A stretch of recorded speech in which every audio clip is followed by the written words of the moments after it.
Hola, muy buenas noches. ¿Qué tal? ¿Cómo estamos? Hoy ya tenemos segundo programita de este podcast, Cafetito con Pixels, con cuatro grandes. Y como ya nos presentamos la semana pasada, vamos a ir dando paso uno a uno a nuestra gente, nuestro top. Aquí tenemos, damos paso al bono de Barugón. Baru, ¿qué tal? ¿Cómo estamos? Muy buenas a todos. Pues encantadísimo de estar aquí una semanita más para hablar de videojuegos, que es lo que nos gusta. Sí, tenemos aquí por debajo de nosotros a bueno de Diego, último cartucho. Muy buenas noches, ¿qué tal? ¿Cómo estáis?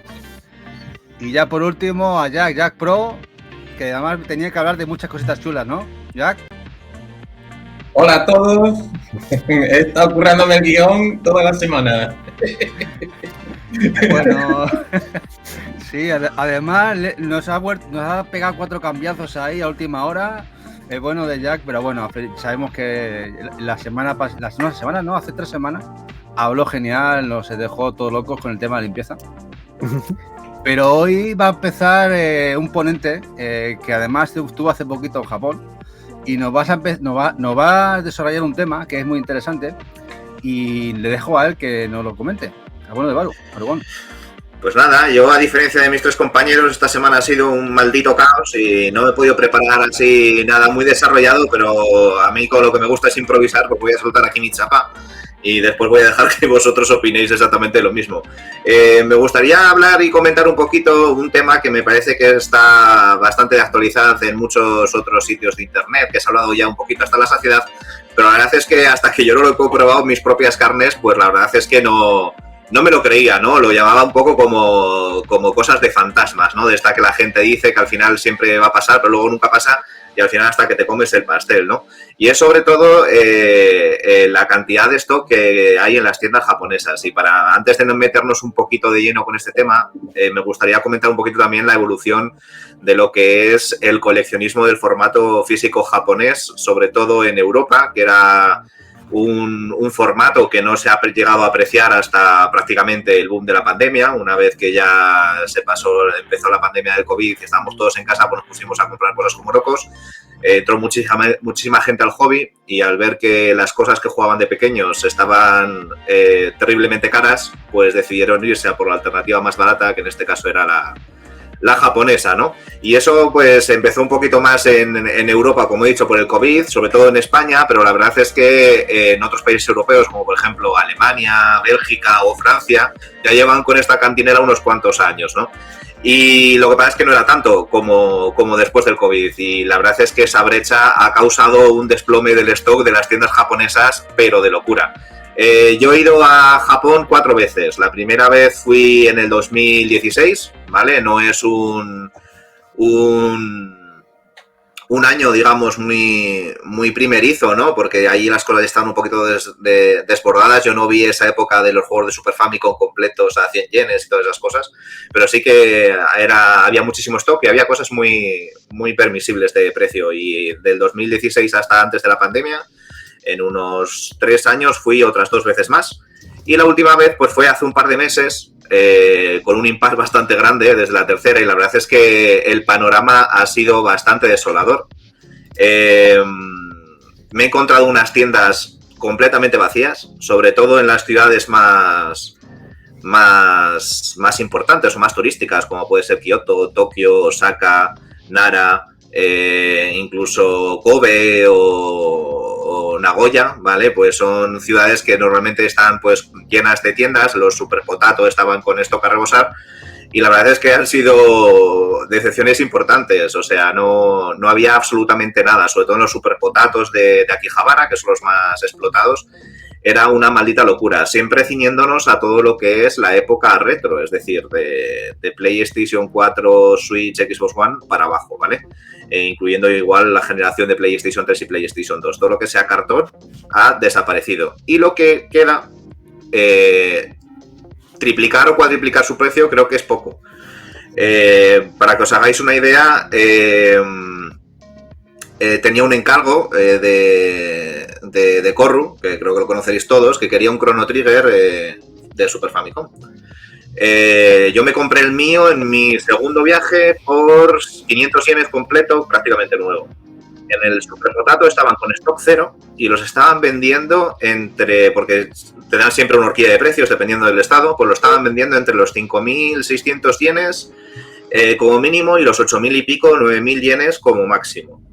Y además es un juego que antes se veía a patadas y en mi viaje que recorrí, pues estuve 12 días, pues recorrimos 14 ciudades diferentes, una maldita locura. Lo vi 2 veces, 2 de ellas, una en un Book Off y otra en un Surugaya, las 2 veces destrozado y pedían 2.000 y pico yenes por él. Y el caso de este Chrono Trigger puntual que digo no es algo únicamente acotado a este juego, sino que se refleja prácticamente en todos los juegos, en todos los títulos, en todos los sistemas y en todas las plataformas. De todas formas, el caso contrario ocurre con las generaciones actuales.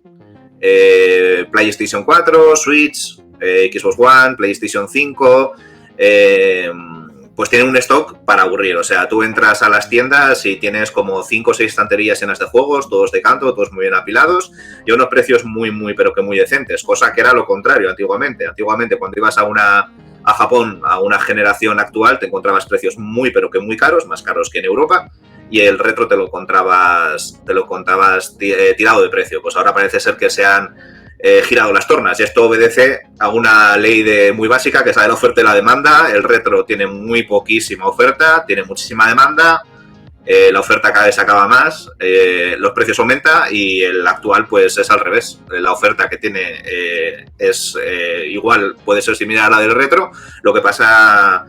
al revés, perdón, la demanda que tiene es similar al retro y la oferta que tiene pues es enorme, porque prácticamente se sigue fabricando a día de hoy, entonces los precios pues se han reducido bastante, ¿no? Y esta fue mi desolación, o sea, yo iba con la intención no de comprar mucho porque ya tengo prácticamente todo lo que quiero, pero sí que siempre te llenaba de alegría entrar a un Super Potato, a un Surugaya y ver las estanterías todas llenas de material y la verdad es que ha sido una experiencia muy triste. También es verdad que a falta de material han desaparecido los franceses que compraban las cajas a toneladas, que me encontró varios en mis viajes anteriores y les he visto salir de ahí con palés de juegos. Una cosa quita la otra. Yo creo que con el Chrono Trigger también se agrava, tú que has comentado, el tema de que se han llegado a importar Chrono Triggers en cajas para machacarlos. Ya sabéis, meterle la ROM occidental, incluso subtitulada. De hecho, en Madrid la tienda famosa lo hacía. Así que la gran mayoría de esos Chrono Triggers están machacados, ni siquiera ya no son los originales. Eso por un lado, y luego, como tú comentas, el tema de retro es normal. Es normal. De hecho, el japonés medio, me acuerdo yo cuando empezaba en tema eBay, yo compraba muchas miniaturas y lo que querías importar desde Japón, apenas había videojuegos. Yo importaba anime, importaba ciertas cosas, pero videojuegos era muy poquito la oferta desde eBay que se podía importar desde Japón. Desde hace 6 años, incluso antes de la pandemia, ha crecido exponencialmente, muy bestia, el japonés que ha visto que el mercado no lo tenía en su mercado interno. Tenía que exportar y de hecho todo el catálogo japonés que te podía ver en tiendas lo ves en eBay y lo ves en Francia también. Pero bueno, que es normal. Creo que al final no son tontos y han visto que el mercado está fuera de sus fronteras. Así de claro.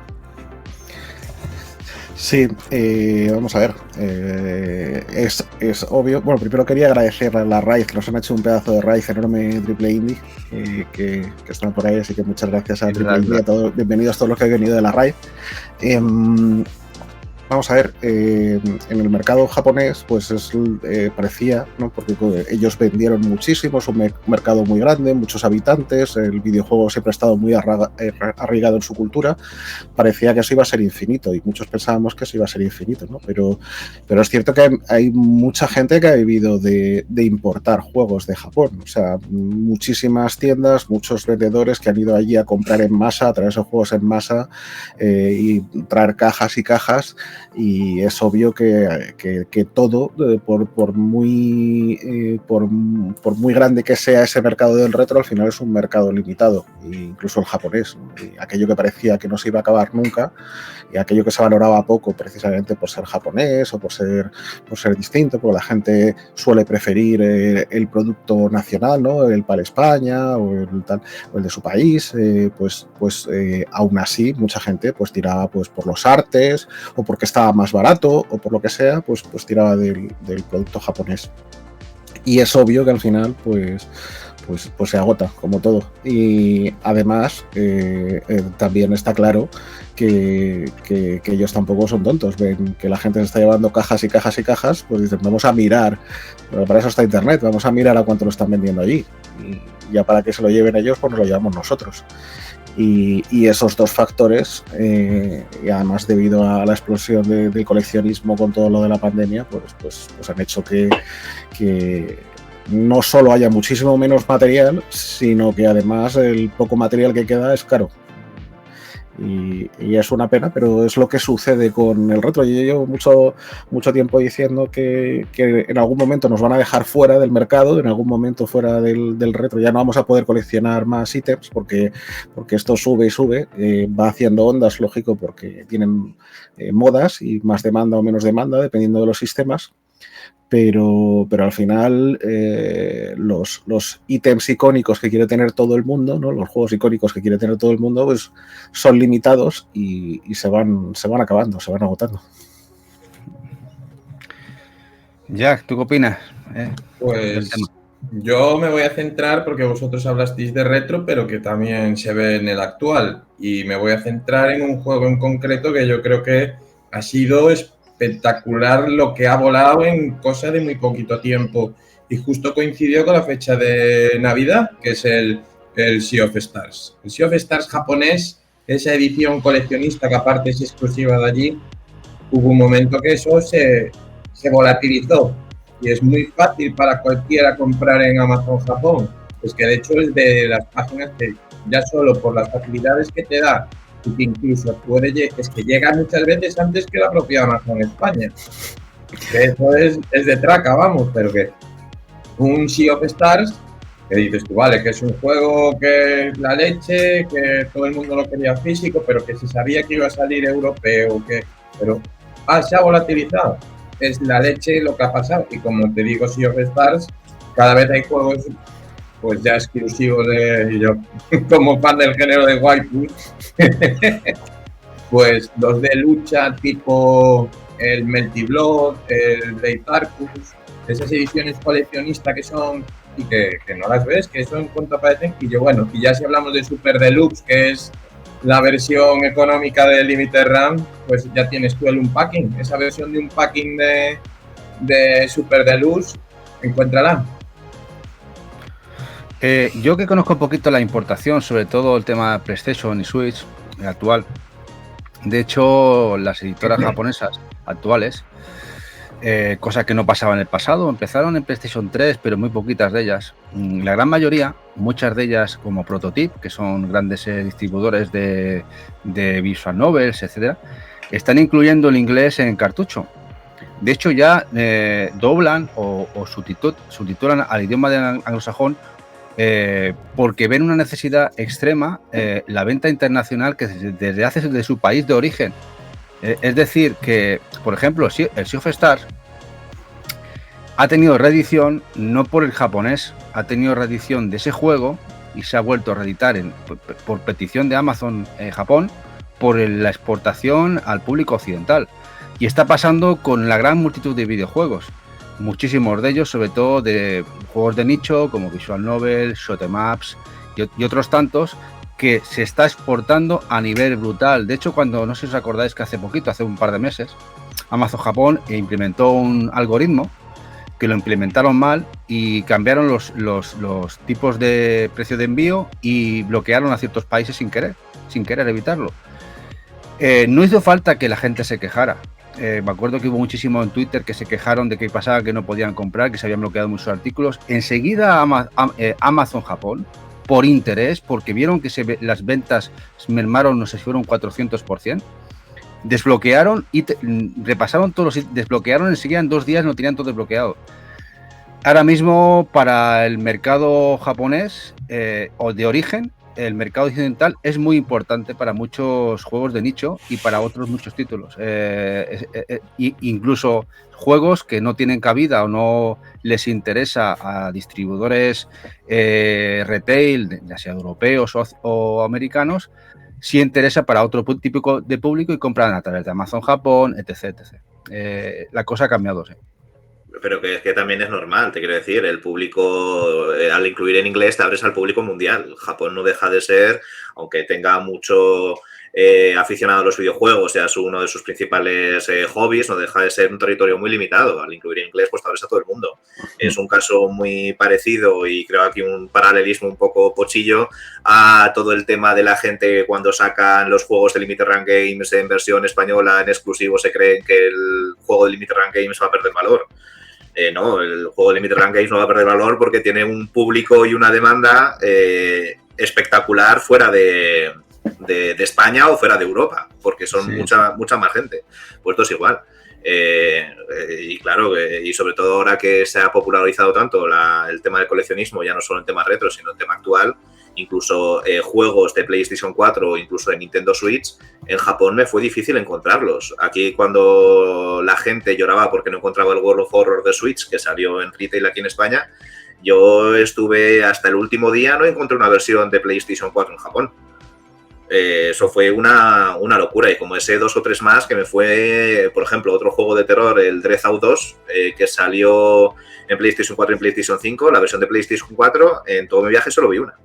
PlayStation 5 varias, o sea que es que incluso hay juegos que tanto por el consumo interno como por la exportación se agotan, y se agotan a unos ritmos bastante alarmantes. El World of Horror, que había salido hace nada, no encontrarlo en tienda nuevo me parecía algo impensable, sobre todo en Japón, que hacen unas tiradas muy grandes. Y si me permitís, voy a poner aquí, porque me ha puesto Sam Sempere un comentario, a ver si puedo hacer un listado de tiendas retro a buen precio y en buenas condiciones. Pues es que eso es bueno, bonito, barato y es bastante complicado. O sea, si vas ahí, pues es pasarte por los Book Off, pasarte por los Hard Off y por los Surugaya, es donde más stock hay. Y si vas a Kioto, la cadena de tiendas de Oyamakan suelen tener bastante buen stock y a un precio bastante inferior, pero vamos, no recomendaría yo, porque soy un loco de la vida y me he ido 4 veces, pero si te vas a Japón, que normalmente la gente solo se puede ir una vez a Japón, no, el objetivo de ir a comprar juegos a Japón específicamente, pues es una locura. A Japón hay que ir a otras cosas, a hacer turismo, a comer buena comida y a ver las cosillas que tienen por ahí, ¿no? Sobre todo ahora con la cantidad de redes online que tenemos para comprar juegos desde cualquier lado. Así que pásate por las tiendas que te pillen de mano para ver las cosas, pero ir allí de caza y además con el stock, con los estados y con los precios que hay ahora es algo bastante complicado. Supongo que es un problema que lo hemos comentado alguna vez, el tema de la globalización. Yo le voy a poner ejemplo, se habla mucho de los precios de Londres que eran económicos. Nuestra experiencia nos dice que no. Eran económicos hace 5 años, cuando me acuerdo que fuimos con Eva hace 5 años allí y nos trajimos una maleta de juegos desde Londres. Fuimos en mayo nos trajimos 8 o 10 juegos, rascando muchísimo, buscando muchísimo, pero vimos que los precios estaban muy a la par con España y con otros países del alrededor. Siempre lo normal es que cada país tenga sus juegos más económicos, como hay juegos económicos que aquí son más económicos que Londres o que Inglaterra, pero realmente la diferencia que había, por ejemplo, hace 5 años, yo no la vi esa vez en Londres, ¿no? Que sí, que puede haber juegos que son más económicos, sí, pero hay que rascar mucho en comparación a hace 5 o 10 años. Al final, lo que estamos viendo es como el propio Vinted de Francia. El Vinted, cuando nosotros empezamos a comprar en Vinted en Francia, me acuerdo que había locuras extremas. Yo me acuerdo que compramos la Wii, el 25 aniversario de Nintendo, la roja aquella, que la compramos nueva. Me acuerdo que la compró Eva, además, a una chica, 30 euritos todo. O sea, 30 euros puesta en casa. Eran cosas muy locas. Y ahora, por ejemplo, en Vinted ya tienes que rascar mucho. Al final, ¿qué ha hecho? Que al entrar el mercado español, el mercado italiano y el portugués, creo que también está ya en Vinted, ¿no? Sí. Y Benelux, Bélgica y tal, lo que ha hecho es que todos los juegos al final haya una paridad, el tema todo se iguala, y es lo que está pasando a nivel global con todos los países. Llegará un momento que va a haber muy pocas diferencias entre unos y otros. De hecho, ya estamos viendo como precios de locura en Estados Unidos, cuando pasó con GameCube, ¿qué pasó? Que por antonomasia empezó a subir el GameCube en UK, porque veían el mercado paralelo que era el americano, y luego llegó a Europa y llegó más tarde, pero llegó los precios de GameCube. Y PlayStation 2 también pasó y pasará y seguirá pasando, porque al final esto es cada vez el mercado es más globalizado. Es una pena, pero sí.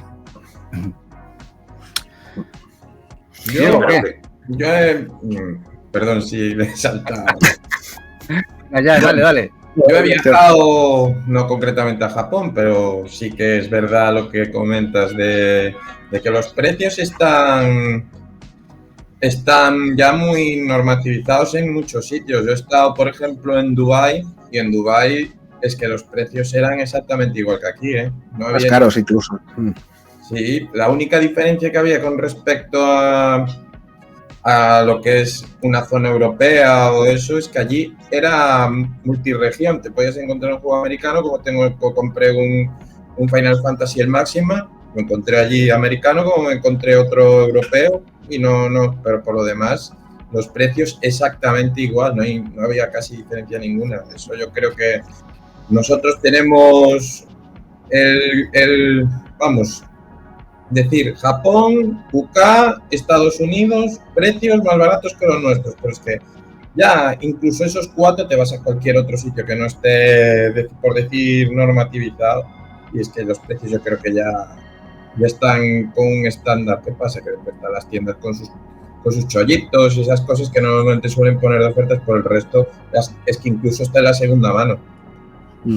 La gracia de Dubái es que, bueno, en el Dubai Mall, que es gigante, pues te encuentras allí la Virgin Store, la tienda esta también gigante que tienen libros, figuras, juegos de rol, tal, no sé cuánto, y tienen mucha importación de toda Asia y también de Estados Unidos y tal. Entonces te puedes encontrar alguna cosa que digas, pues es una edición americana que es limitada, pero todos los precios son caros. En Dubái no, desde luego no es barato para comprar, está bien para verlo y para ver cosas raras, y lo mismo para encontrar alguna pieza que no te encuentres habitualmente, pero no es barato. Y Japón, pues yo recuerdo la primera vez que fui a Japón, me pasó pues el famoso síndrome de Stendhal. Llegué aquí a Javara y os juro que la primera vez que fui a Japón no compré ni un solo videojuego ni una sola consola. Entré y había tal cantidad de material que me quedé embotado. O sea, dije, lo quiero todo. O sea, y estaba todo súper barato. La segunda vez que fui sí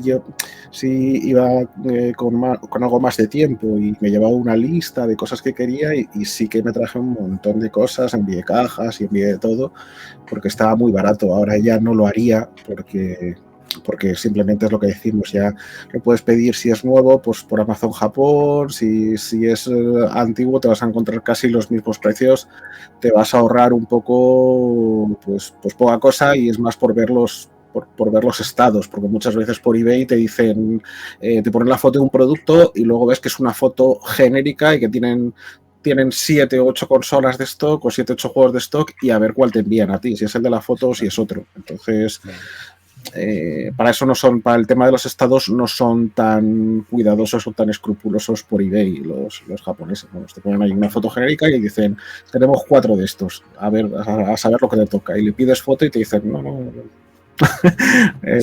Ya tienes fotos en el artículo. Entonces, pues si quieres elegir estados un poco más cuidados o un poco más tal, pues sí, pero no sé si ya compensa viajar a Japón. Es lo que dices, compensa viajar a Japón para hacer turismo, y como geek o friki, pues tienes unas paradas más o menos obligadas, que es ir a ver a los Gundam estos gigantes que hay, es ir a ver las tiendas un poco más top, y a ver la sede de Nintendo y a ver estas cositas que hacemos más o menos todos. Tristemente ahora para comprar en Japón el único atractivo es el tipo de cambio, que está tiradísimo ahora con el euro, y el ahorrarte el envío y ahorrarte las aduanas. O sea, no hay más. Es donde más ahorro vas a sacar. De hecho, compramos muy bien nosotros por Amazon Japón. Hemos comprado Vitas y hemos comprado muchas cosas desde de vendedores externos, pero enviando por Prime. Siempre hay que fijarse en eso, porque es importante. Pero consolas nuevas o juegos en excelente condición, muy, muy, muy baratos muchas veces. De hecho, el último fue uno de PlayStation 2, un juego, ahora no recuerdo el nombre, uno de ellos que traje, que normalmente los precios que solían estar en eBay eran 80, 85, 90 euros por 25 euros. Una unidad, además los vendedores externos ya sabéis que te ponen incluso, te ponen las fotos en Amazon, les piden que pongan la foto de cómo está el estado del producto y tal, y enviaban a la vez por Amazon Prime. De hecho, alguna vez que he tenido algún problema con algún vendedor externo en Amazon Prime como se hacen cargo de todos los problemas que tengas. Te devuelven ipso facto el dinero que tenga del artículo y te quedas el artículo que has recibido en mal estado o que no era el mismo, lo que sea. Al final, el tema de Japón, eso, como dice Barugón, es otro tipo, es vivir la experiencia.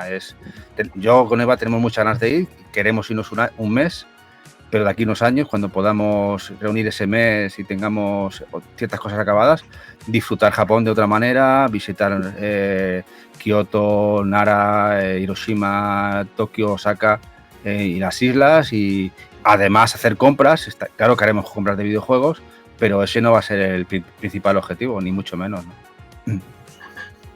Sí. Sí, yo afortunadamente sí que me enganché a los formatos japoneses y sí que tuve mucha cosita en su momento. Tengo por aquí precisamente a mano, por aquí por ejemplo, un Zelda de Famicom y tal, estas cositas. Y la verdad es que las cajas, los artes y tal siempre me han parecido maravillosos. O sea, es decir, este es el Zelda de Famicom.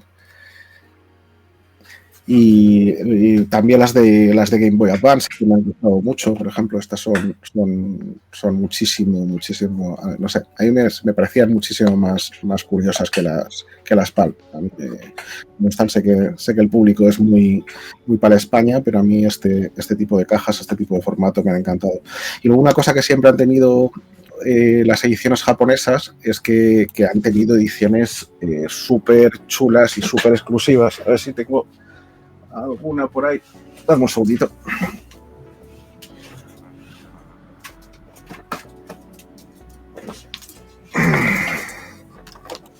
Cosas como estas que ya son muy difíciles de encontrar, que es por ejemplo el Premium Package, pero el dorado, no el plateado. O sea, el Premium Package, el que se dio a accionistas de Konami, que bueno, pues otras cosas ya pues ahora se han vuelto muy locas y se han disparado de precio. O sea, quiero uno de esos, yo quiero uno de esos. Dame uno de esos, Diego. El normal es este. Normal es este. Qué guapo. Y este es el de que dieron accionistas de Konami. Qué chulo.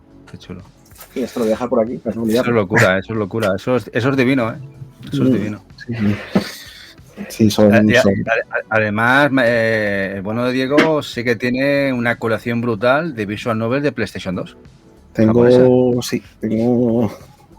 no sé cuántas serán, pero yo creo que andarán por las 500 o 600 visual novels. Sí. Madre mía. Eva se volvería loca. Visual novels. Tenemos que hacer un especial visual novels, porque sí, pues, por ahí era súper baratas, la metían al peso. O sea, la metían básicamente al peso. Pues ahora empiezan a ser buscadas, Diego, y las de PlayStation 2 empiezan a ser buscadas, sobre todo las coleccionistas, esas bandas que venían de visual novels, empiezan a estar muy buscadas por el público occidental, sí, aunque vengan en japonés. Tengo por aquí, seguro que tengo alguna coleccionista de... Sí, por aquí a mano, un segundito.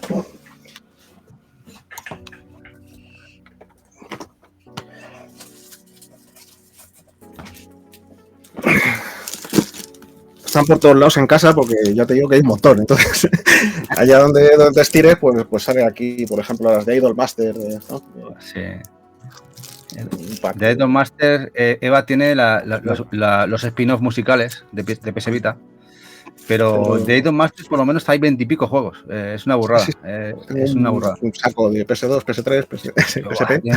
PSP, sí, es verdad. Es brutal. Es brutal. Además, empiezas a viciarte, ¿no? Con comprar todos estos juegos y te engancha. Comprar, sí, sobre todo porque tienen unas ediciones súper chulas, súper curradas, con camisetas, con muñecos, con no sé qué. Tengo varias consolas de las Love Plus, estas de Konami, de las novelas Love Plus de Konami. Sacaron varias consolas de Nintendo DS, ediciones limitadas en varios colores. Entonces me compré las consolas en los diferentes para la colección de consolas. Y incluso salió una PlayStation Pocket rosa, que tenías ahí una aventurita visual novel pequeñita y tenías ahí en la PlayStation Pocket esta especie de memory card, ¿no? Que Pokémon no los Pokémon sino los Tamagotchis, los Tamagotchi de PlayStation que sacaron una en rosa con una visual novel. Sí, hay un montón de ediciones súper curiosas y la verdad es que es una pena que ya os digo que este material pues vaya desapareciendo porque había cosas súper chulas. Y el material más exclusivo va desapareciendo. Lo que pasa es que a todos los que coleccionamos, bueno, yo coleccionaba, ya no colecciono de ese estilo por falta de espacio, pero a todos los que nos gustan las ediciones especiales, estas que son con cositas más las cajas más grandes, con más arte y demás, allí en Japón las venden a precio de saldo. Tienes prácticamente más stock de las unidades especiales en tiendas de segunda mano que las estándar, porque los japoneses las venden porque si nosotros tenemos poco espacio en casa, ellos tienen menos. Ellos mucho menos. Entonces las ediciones especiales son más fáciles de encontrar que las normales. Sí. La del Onimusa, por ejemplo, la de PlayStation 4, yo he visto más en tienda la versión grande, que es una caja así enorme además, que la versión estándar, por ejemplo, y mucho más barata. La versión estándar estaba a 2.000 yenes y la versión está limitada a 1.600.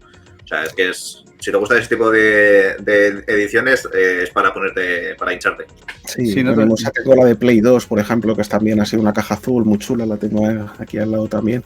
Sí, hay un montón de ediciones que son para volverte loco. Luego hay otras cosas que desaparecen a precios carísimos. Por ejemplo, en Onimusa había un mando que era una katana.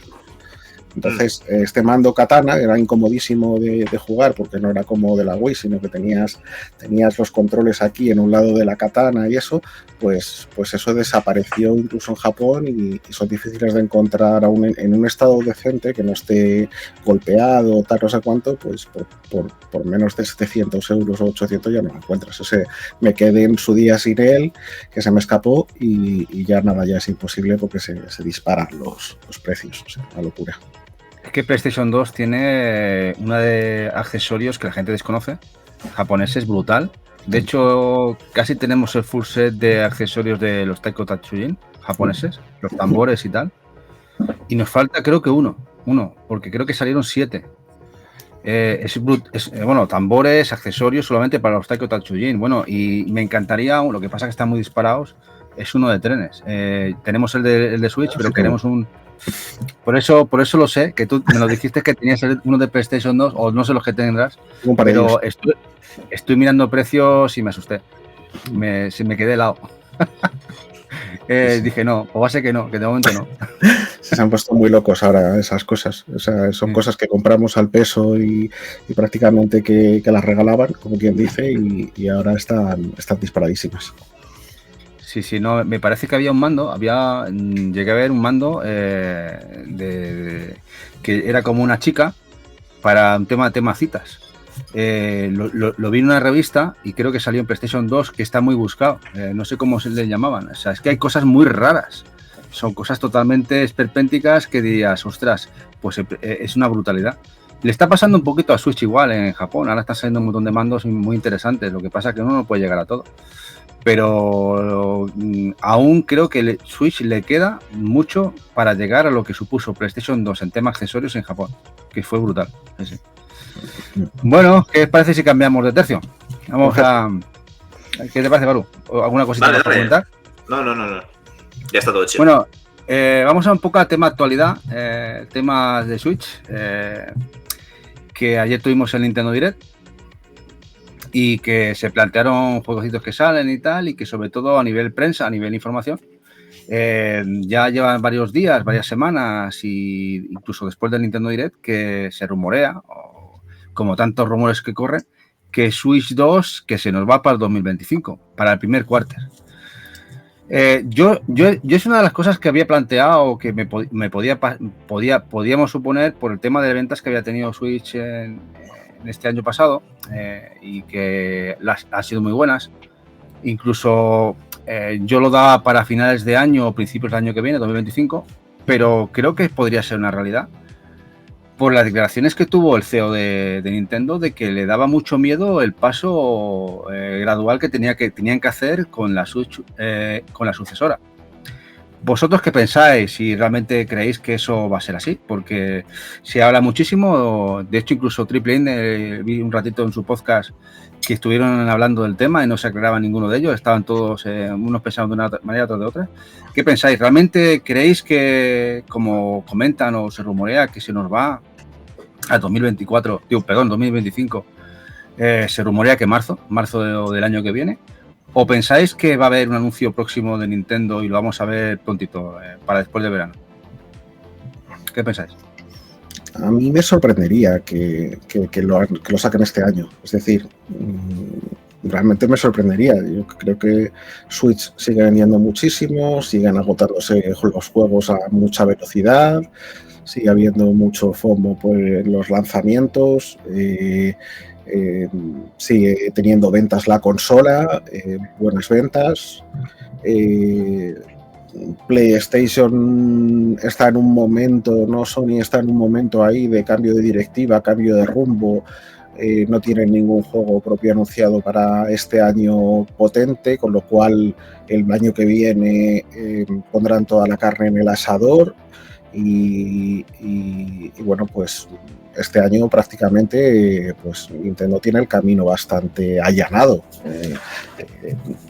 Está como un rodillo, ¿no? vendiendo a su ritmo, a saco.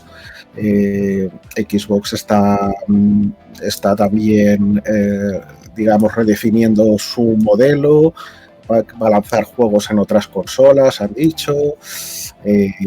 Bueno, pues hay un poco, los otros dos rivales están dudando ya de cuándo saltará la siguiente generación, están casi dando por perdida esta y trabajando en la siguiente generación de consolas. Sony ha dejado caer que está en el ciclo final, ¿no?, de PlayStation 5, Xbox que están trabajando en la siguiente generación de consolas.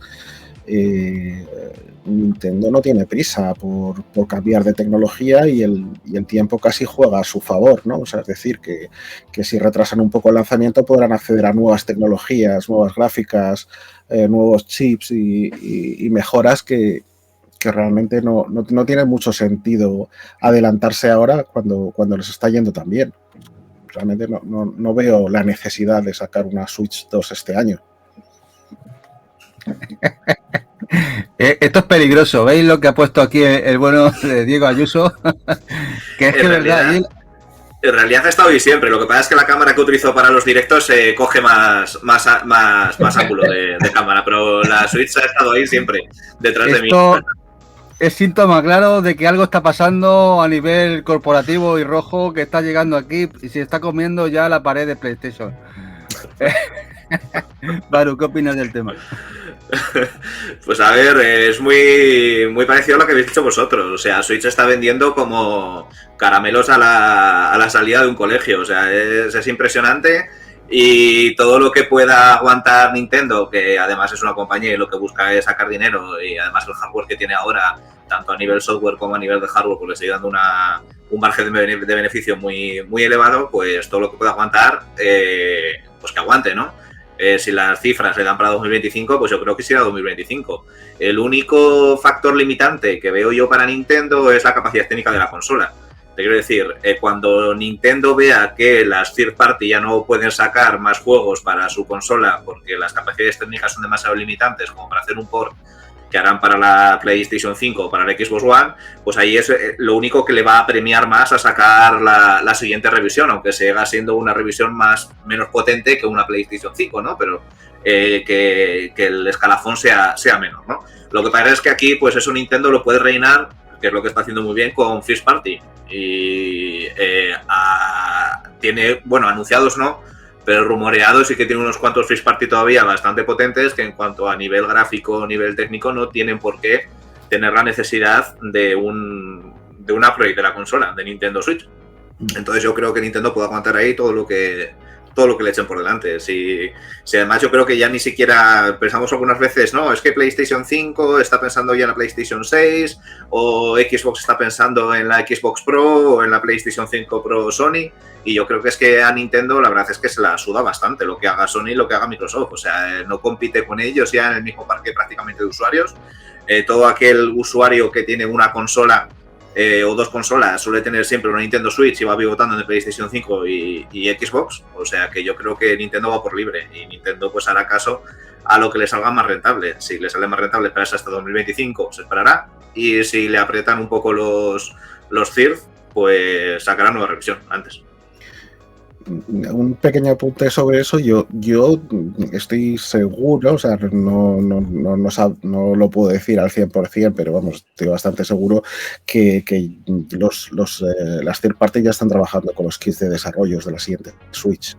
Entonces, retrasar el lanzamiento lo único que hace es ampliar el catálogo de lanzamiento, es decir, darle más tiempo a esas third parties para generar más juegos, para dejarlos más depurados y para probarlos bien sin la presión de, oye, que vamos a lanzar estas navidades, acábalo como puedas. O sea, es decir, al final, darles un poco más de tiempo para depurar más los juegos y para dejarlos mejor acabados, incluso les viene prácticamente bien. O sea, sí, pero eso es un arma de doble filo. Te quiero decir que no todo el mundo es una empresa tan grande como Nintendo que puede dar pasta gansa a sus desarrolladoras para que trabajen 6 años en un mismo juego. Si tú eres una CIRF y estás trabajando en un juego de Switch 2, te dicen que la Switch 2 va a salir a finales de 2024 y tú tienes tu fin de desarrollo en el 2024 y al final te dicen, no, que la Switch 2 sale en 2025, pues eso es un año más que tienes que pagar a desarrolladores, que tienes que meter más dinero en el proyecto, etcétera, etcétera. O, si ya has terminado el proyecto, tener ahí un proyecto que no te está dando ningún tipo de beneficio. Muerto en el congelado durante un año, ¿sabes? Que eso también es bueno porque nos va a salir, o la Switch podrá salir con mayor catálogo de salida y los productos que salgan saldrán más depurados, pero para alguna third party, dependiendo de su poderío económico, puede ser un problema. Sí, aunque es eso, que los kits de desarrollo no tienen que estar en las third parties desde hace mucho, o sea que probablemente sean unos meses nada más, con lo cual darles un año para desarrollar parece razonable, o sea, parece una cosa, no me parece alargarlo mucho en el tiempo, sino al contrario, o sea, en el primer año si te dan un kit de desarrollo, prácticamente tienes que aprender cómo sacar ese jugo, las peculiaridades, cuando haces un port desde otra consola, tienes que ver las limitaciones, los fallos, o sea, es decir, que los ports que tienen ahí tienen ese truco, con lo cual, pues entiendo que darles un poquito más de tiempo a las third parties para desarrollar los juegos, no estamos hablando tampoco de 3 años. Si se retrasa, yo creo que se retrasará, como habéis dicho, más o menos al año que viene, primavera, quizás por ahí más o menos, pero no creo que precipiten el lanzamiento si el ritmo de ventas sigue. Si desde luego cae el ritmo de ventas, es posible que intenten llegar a las Navidades para aprovechar la campaña de Navidad, pero si no, pues pueden irse perfectamente a primavera del año que viene. Os planteo una cosa que la gente no tiene en cuenta. Hay una recesión a nivel videojuegos, en la cual ya Microsoft, por ejemplo, ha ordenado a fábrica no fabricar este trimestre, este quarter, ninguna consola más. Sony ha hecho lo propio, ha cerrado alguna cadena de montaje, la producción a la mitad de lo que tenía planeado para producir este trimestre. Porque se comenta, no, es que Nintendo está bajando en ventas, ¿no? No es que esté bajando en ventas Nintendo. Están bajando todas en ventas este trimestre y exponencialmente mucho más el resto de la competencia, que sería Xbox o PlayStation. Creo que eso ha hecho tomar una decisión, a sumar a lo que puede pasar que se retrase la salida de la siguiente consola. Quizás no es el momento apropiado de anunciar una consola ahora mismo, tal como está el panorama, cerrando estudios, echando gente a la calle, tiempos de desarrollo, y que no se venden las consolas este trimestre como lo que se cabería esperar. Por eso creo que además Nintendo lo tiene muy en cuenta. Ese es uno de los factores que yo creo que veo factible o muy posible que Nintendo sí que se esté planteando la salida de la consola el año que viene. Que ve mejores vientos para la misma. Tiene además, que no hay que olvidar que tema lanzamientos, tiene anunciados para este año varios lanzamientos, pero todavía no sabemos lo que tiene Nintendo en el asador, porque Nintendo es la compañía que siempre anuncia de entre 2 y 5 lanzamientos el propio año en los que los lanza. Y nos falta un Nintendo Direct propio de Nintendo que nos diga lo que va a haber para este año. Sabemos que sale la Peach, sabemos que sale el remaster de Luigi Mansion, el Paper Mario, la Puerta Milenaria, que ya serían 3 lanzamientos, pero nos faltan 2 o 3. Se rumorea, por ejemplo, un Fire Emblem. Seguramente tendremos el Metroid Prime 2, que se está rumoreando que saldría este año. Y no sé si veremos algo más. Yo creo que este año sí que veo muy factible que, sumando todo lo que se conoce, que Nintendo sí que se plantee la salida para el siguiente mes, el siguiente año, porque precisamente la industria no está bien, no se está vendiendo consolas. De hecho, que Microsoft, es entendible que haya ordenado no se vendan consolas porque vende muy poco, pero es que Sony también.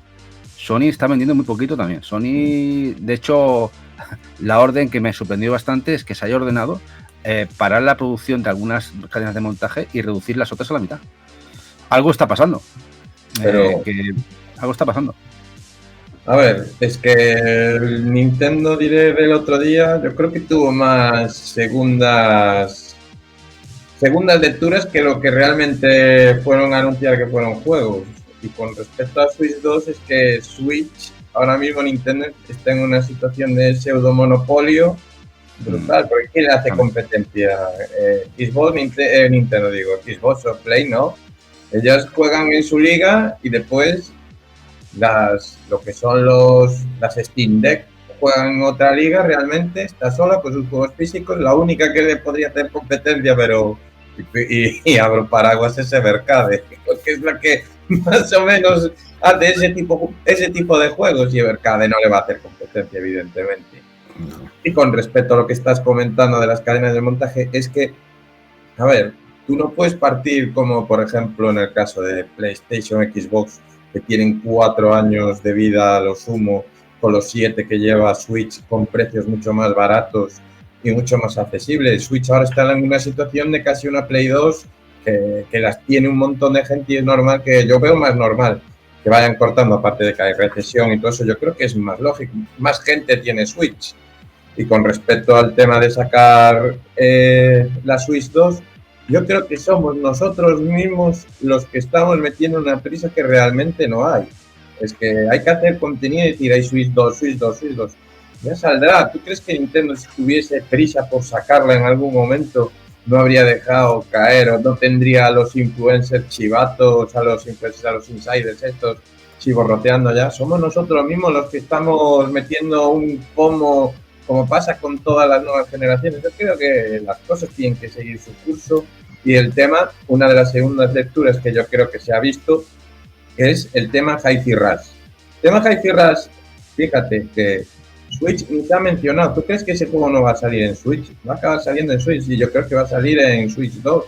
Pero ha habido un silencio en la línea total. Eso quiere decir que si hubiese algún chivatazo de Switch 2 real, ya no solo tendríamos el tema de la consola, tendríamos Metroid Prime 4 rompiéndote los cascos con los de siempre, que si va a salir Metroid Prime 4, que el Hi-Fi Rush que va a salir en Nintendo va a salir en machacones.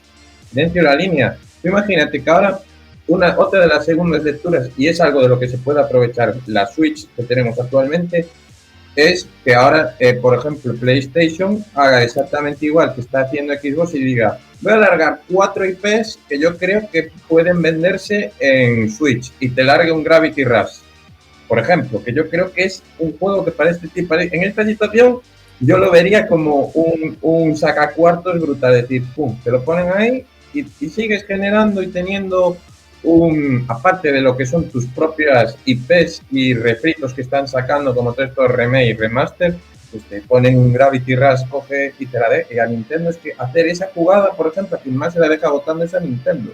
Así que yo creo que no hay que estar tan con tanto bombo de Switch 2, Switch 2, Switch 2, Switch 2. Si es que este año el bombardeo para Switch 1 está siendo, yo creo que está siendo el peor de todos los que recuerdo. Y estamos en febrero, casi marzo, Sí, el problema no es que pensar que estaban con el tema de Switch 2 llevan desde enero del año pasado. De hecho, que salía, yo me acuerdo decir que daban por hecho que salía en octubre, noviembre del 2023. Luego que salía en febrero o marzo, que ya daban por hecho que salía en febrero o marzo de este año. Ahora ya todos esos que decían esos comentarios dan por hecho ya, ostras, pues igual para después del verano y si no para el 2025.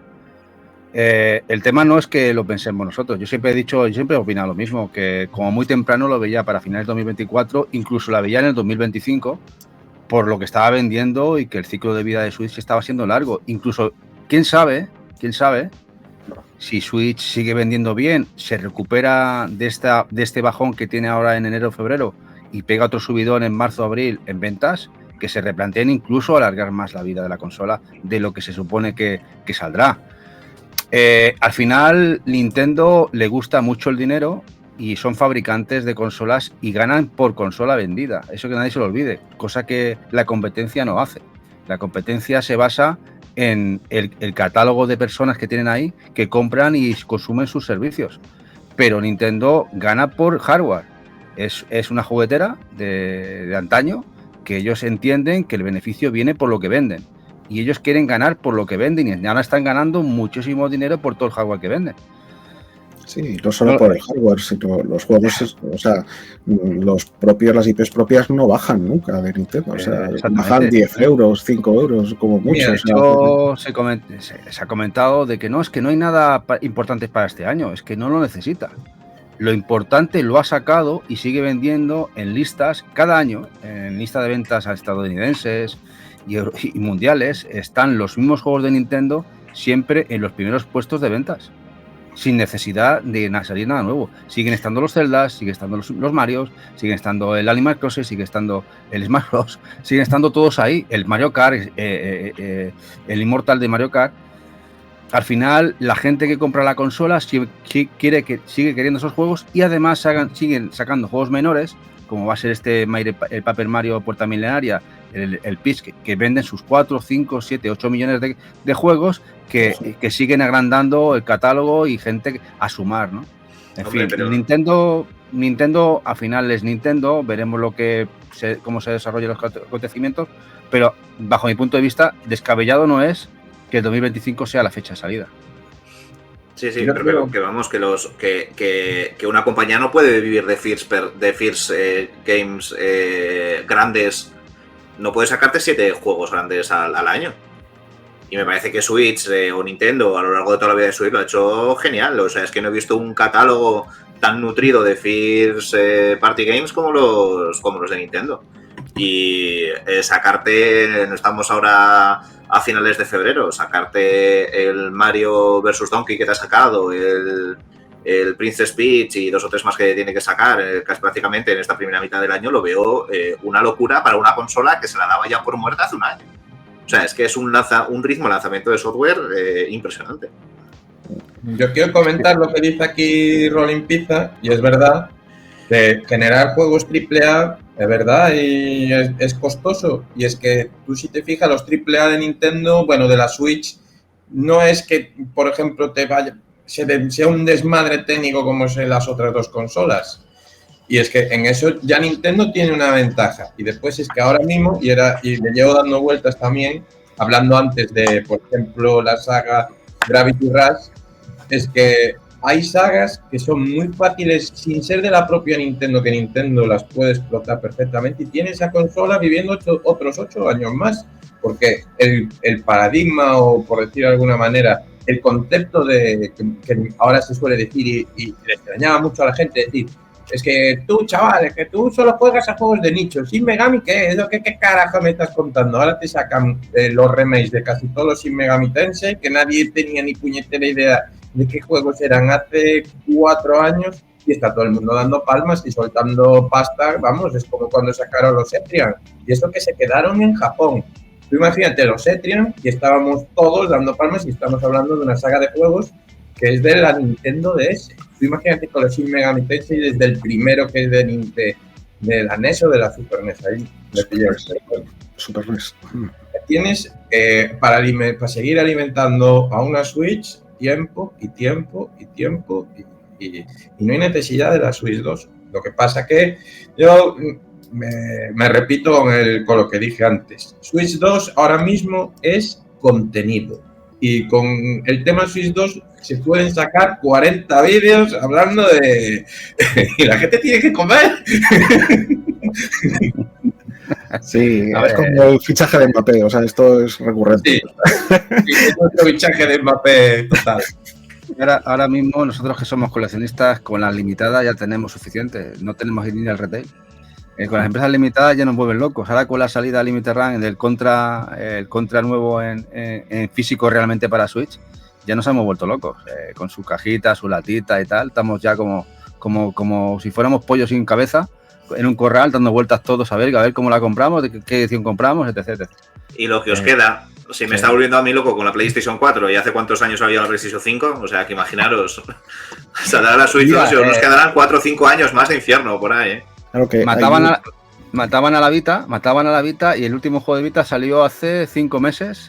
PlayAsia sacó el último. Después de decir que había sacado el último, salió hace 5 meses el de Vita, el último PlayAsia. Imaginad. Dime, Diego, dime.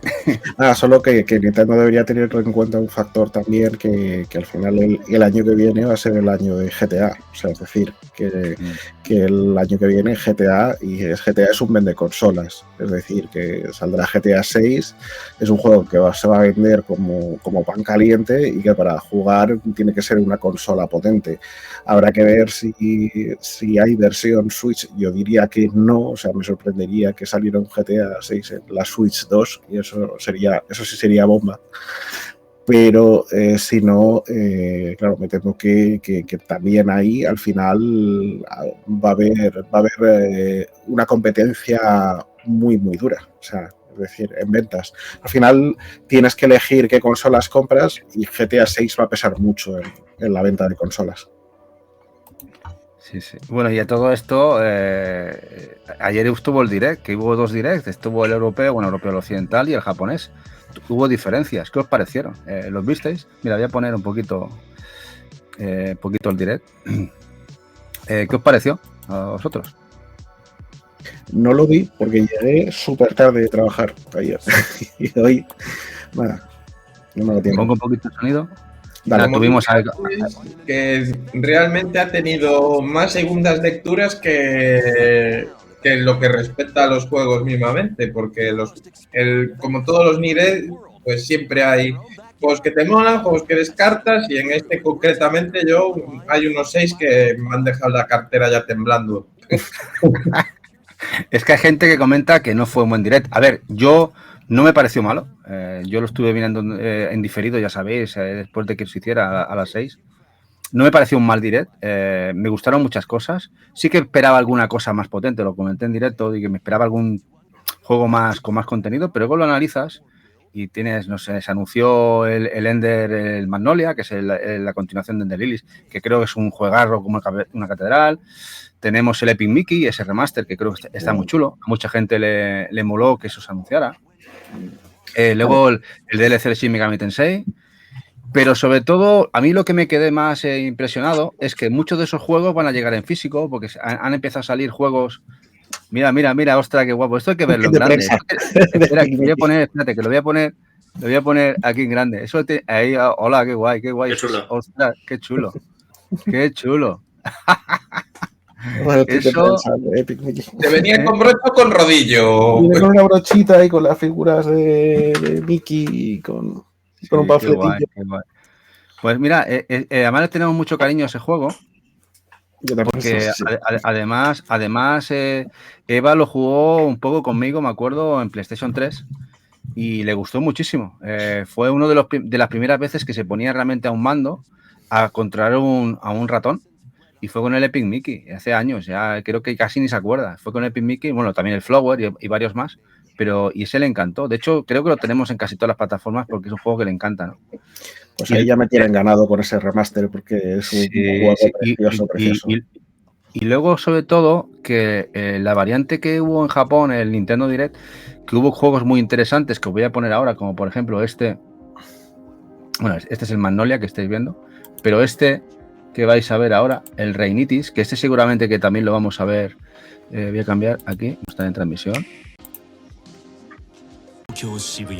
Este Reinatis es un juego de Furio. Suena Furio, Crystal y compañía. Y esto va a llegar por aquí, me pareció muy guapo. De hecho, bebe mucho, creo que han tomado la esencia de los Shin Megami por el oscuro y el tema de, sobre todo de la saga que salió en PlayStation 2, que no llegó aquí. Y me gustó mucho varios anuncios que vieron en Japón. Voy a bajar un poquito el volumen. Aquí. No sé si habéis visto el anuncio de este juego. Y este va a llegar seguramente por aquí. Este lo va a traer Neis. Pues lo curioso es que también se anunció el Gundam Breaker 4. Y va a salir también en físico en Estados Unidos por lo menos. O sea, el Endless Ocean, este juego que salía en Wii, que editó Arika y que trajo Capcom por aquí. Ese juego marítimo. Que mucha gente le gustó, que estuvo, bueno, y este por ejemplo ya sabemos que este sale ahora, este fue pero y luego ¿qué pensáis de este? El Monster Hunter Stories, lo recuperan en 3D y llega a Switch, o sea, estuvo muy bien, realmente estuvo muy bien. La gente piensa, bueno, tal, no estuvo, pero es que casi todo esto, el 80-90% va a llegar físico. Y va a vender. Y el Endless Ocean. El Endless Ocean también va a llegar físico, sí.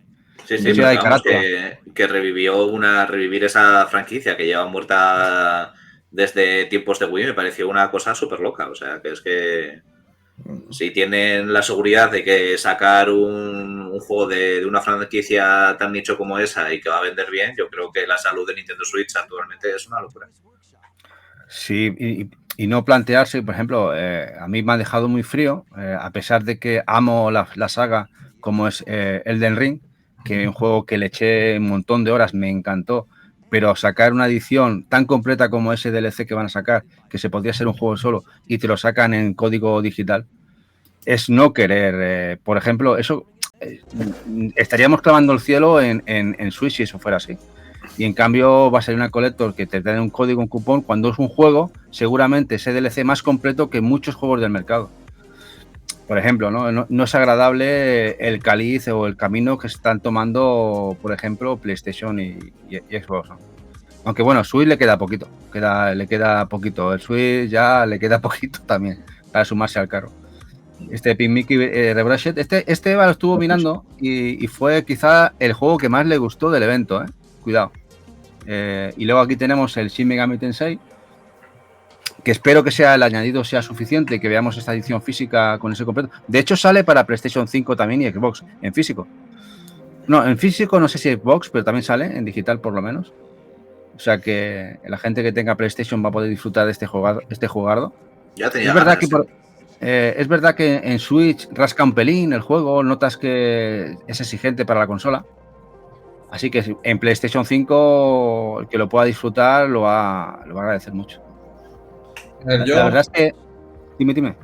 Que con respecto a lo que decías antes, matizar que como usuario de Switch me pareció un direct como en la línea de todos, pero como usuario ni coleccionista de Xbox me ha parecido el puñetero drama este direct, No quieres todo. Ha sido el drama y no por el Hi-Fi Rush, pero pero ha sido el dramón, lo que no hicieron hace 2 semanas con los 20 minutos de Tito Phil y todos intentando calmar las aguas, que tenga que venir directo a generarte el dramón, es que tiene cojones, ¿eh? Sí, es que el Ender Lily salió aquí en PAL España hace 4 días y ya nos está llegando el Ender Magnolia, ¿no? O sea, y está bueno, el Seiko, tal, pues, o sea, pero ahí yo daría apunte que Micro se está columpiando bien. De hecho, mira, el Peptimen, este que va a salir, lo va a editar Limited Run Games, y la gente está criticando el Limited Run Games, pero no, yo no quitaría. Es que quizá es la única que se ha visto con los bemoles o que le ha apostado a Microsoft de poder sacarlo físico. Igual no lo hubiéramos visto físico. Ahí está el tema. La chicha de todo esto, que es que lo llevamos hablando un par de días. Tú pon ahora Pentiment, que lo saca Limited Run y claro, Xbox ha cerrado todo lo que son las filiales de editores de juegos físicos. O sea que yo ahora tengo mis IPs al mejor postor. Y viene Limited Run con toda la razón del mundo, como puede ser Limited Run, como puede ser Ubisoft. Y viene Limited Run y dice, yo te lo edito, agárrame el cubata. Pues le agarró el cubata, sí, pero que hoy es Pentiment, mañana es Hellblade 2, pasado es Fable, y para el usuario americano no es tanto problema, porque incluso se pueden bajar a la tienda, es un envío como comprar nosotros a Red Art Games. Pero para un europeo, juegos de primera línea de Xbox, tener que comprarlos a Limited Run con el envío y las aduanas, ¿qué futuro es ese? ¿Qué me acabas de decir ahora mismo? Que yo si quiero un Hellblade 2 tengo que pagar 100 euros, 120 euros. Lo siento, pero no, porque es que 120 euros es una edición coleccionista. No, para mí eso es como decir, esta ha sido la boda roja de Xbox. Han cortado cabezas. Qué desastre. Es que, y os planteo una cosa más gorda todavía. Es que igual Indiana Jones no lo vemos físico, pero al final sí vemos edición física y nos lo saca Limited Run Games. Por ejemplo, Hi-Fi Rush sale para PlayStation 5 y Xbox por Limited Run Games. Al final estamos viendo que una grande que fue distribuidora Microsoft, que lo fue mucho en PC, y que ahora que veamos que tiene que venir empresas menores, aunque Limited Run Games ya no es menor, pero podríamos decirle que es menor, para poder editar sus juegos en físico. No sé, me parece surrealista si esto me lo dicen hace 5 años. Me lo dicen hace 5 años y hubiera pensado, me estás tomando el pelo. Y la única cosa que... Pero es que no lo sé, porque claro, el Peptimen es numerado de Limited Run. Es numerado de Limited Run, por lo que corre muchísimos tanto por ciento de que ese no lo vamos a ver ni con un vino aquí retail, ¿eh? Ya, se vamos a tener que importar, Es que sí. Ponte y con esto termino, tú ponte Elder Scrolls 6 numerado de Limited Run. Ahí lo dejo. Pues pasamos por el aro todos. Claro, yo que los Elder Scrolls los llevo jugando desde PC. Vamos, el Oblivion lo jugué en PlayStation 3, jugué el GOTY allí, igual que el Skyrim, y los otros los jugué en PC. Que me saquen a Oblivion por una limitada sería surrealista, ¿no? Lo siguiente. Sería una guarrada muy gorda. Pero es que claro, yo es que estuve viendo Twitter y redes y a Limited Run, que lo escupían, se cagaban en él. Pero sí, Limited Run siempre lo único que ha hecho es decir, yo edito este juego. Microsoft tiene la batuta a la mano, la disposición de poder distribuirlo y podérselo ofrecer a todo el mundo, que todo el mundo estará con las manos abiertas para recoger el testigo. Ha decidido hacerlo así. Al fin. Sí, estas tiendas limitadas son el último recurso, ¿no?, del coleccionista físico. Ya digamos que como decíamos, van a ir... cada vez ya se ve más claro que va todo a digital y a las empresas les conviene. Ya lo vimos con Alan Wake 2, que si algún día salen físicos será en una edición de estas de Limited Run o alguna cosa así.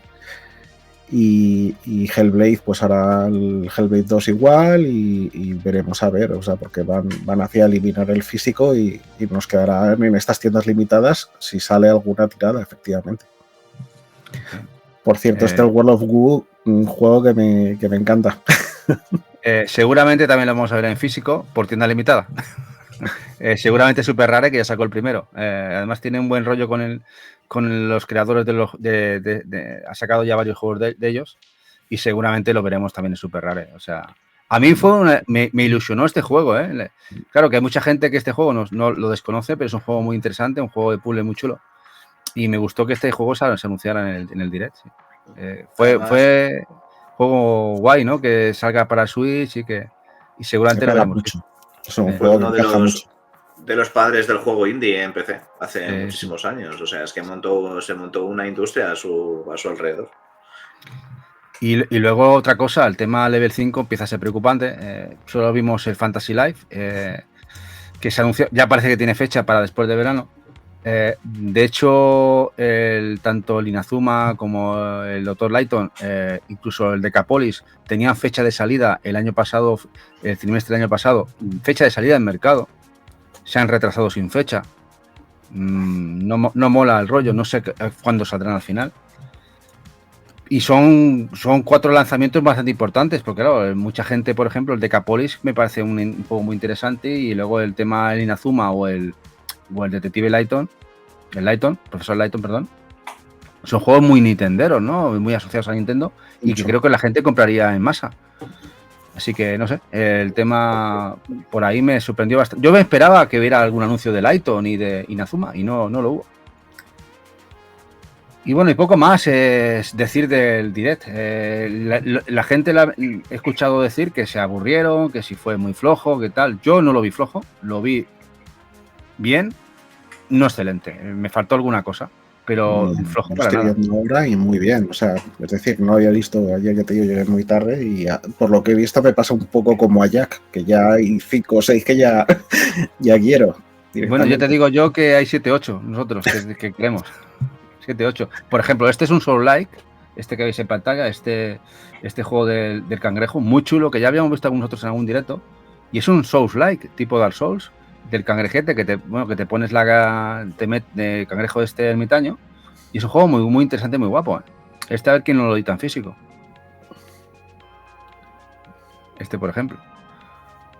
Además salió, la única pega de ayer que le puedo sacar es el Penny, este juego de plataformas que salió ya directamente a la venta ayer en digital, de los creadores del Sonic Mania, y que no hay anuncio de edición física.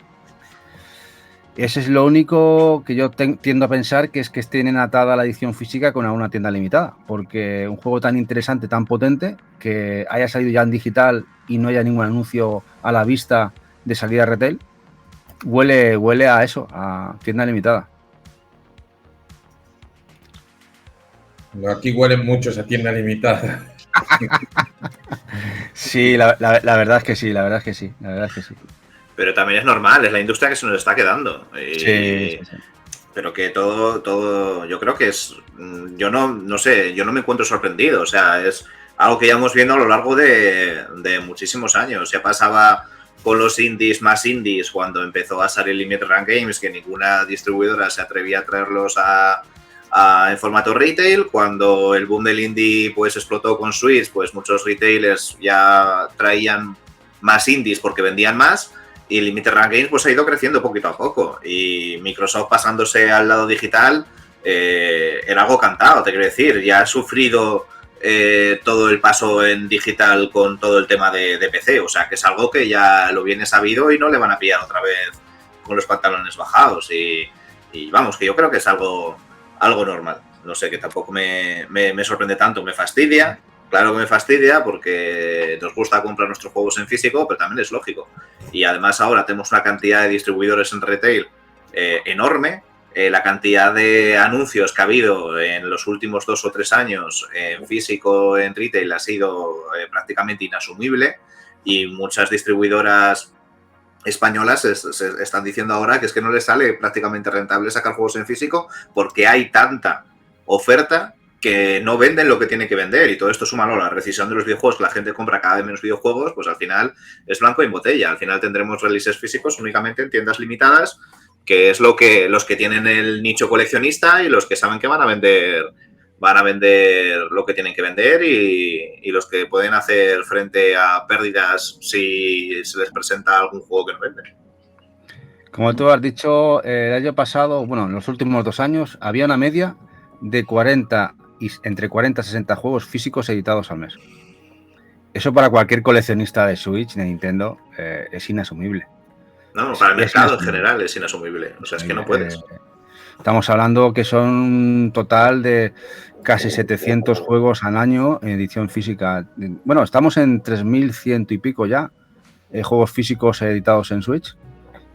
En edición física, y es brutal, ¿no? Es que quien quiera hacerse el full set va apañado, va a tener que correr bastante. Es imposible. Primero porque están saliendo muchas ediciones, así no limitadas, de tiradas muy cortas. Como bien decía Barugón, pues aquí en España hay también mucha edición de mucho juego indie español y de cosas así, que sacan Selecta, que sacan pues Tesura, que sacan tal, y se sacan tiradas cortas porque no se vende mucho. Entonces, aunque no sean limitadas, al final son casi limitadas. Y te encuentras con que tiradas de 2.000 juegos, de 2.000 unidades, o sea, 2.000 unidades por ahí, y claro, pues 2.000 unidades, pues para todos los coleccionistas son muy pocas unidades. O sea, es decir, que si además a eso le sumas a los que los compran para jugar, pues son muy, muy poquitas. Hacerse un full set pues requiere, digamos, no solo estar al día ahí de esos 60, 70 juegos que te salen todos los meses, sino que encima muchos de ellos son muy limitados.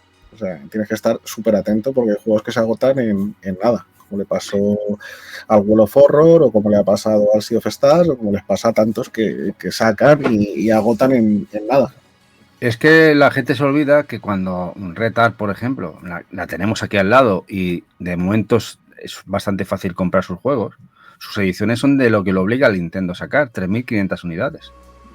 O Limited Run, que luego cuando ves sus ventas de la mayoría de sus juegos, no de los juegos top, son entre 3.000 y 4.000 unidades, lo que lo obliga a Nintendo América, a nivel mundial, no en España. A nivel mundial hay 3.500 unidades de esos juegos. A repartir entre los coleccionistas, ya no digo entre los 140 millones de consolas que hay, no, entre los coleccionistas toca a 0, ¿cuánto? De ese juego por cada uno.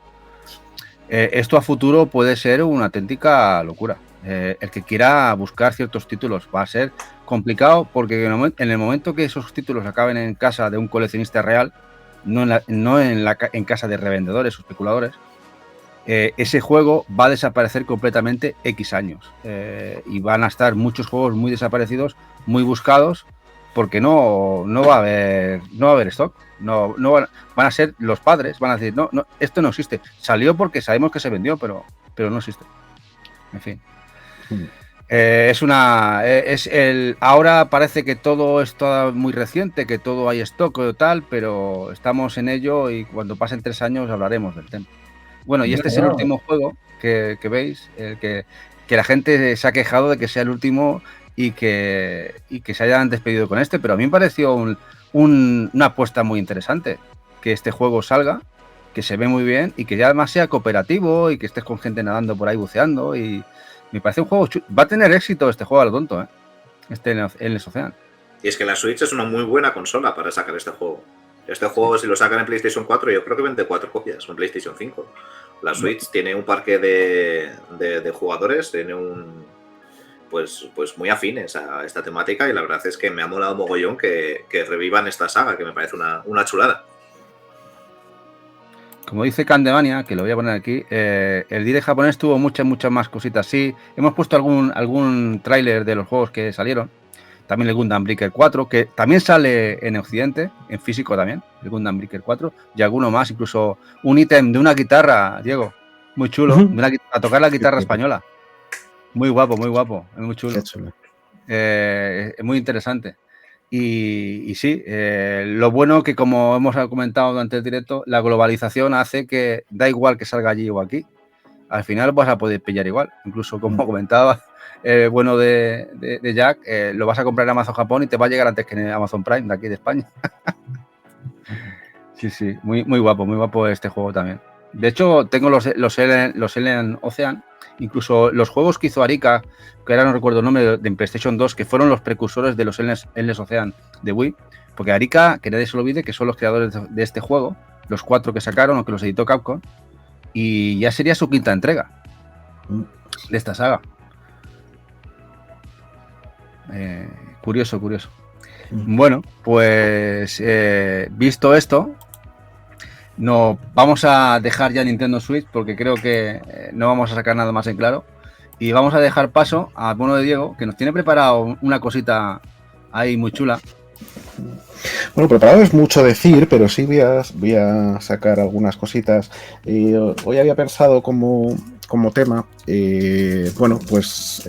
mostrar, como ahora estamos muy acostumbrados, ¿no?, al formato, a los formatos físicos actuales, que es el cartucho de Switch y los Blu-rays o CDs de Xbox y de PlayStation 5, y ahora que está muriendo el formato físico, pues me ha parecido que quizás podía ser interesante para la gente que no ha vivido los inicios o que no conoce los inicios un poco de todo, ir mostrando en algunos programas pues algunos de los formatos físicos que han ido pasando y bueno, pues intentar mostrar cosas pues que puedan resultar curiosas, ¿no? Que se salgan un poco de lo habitual, ¿no?, de lo habitual que solemos ver.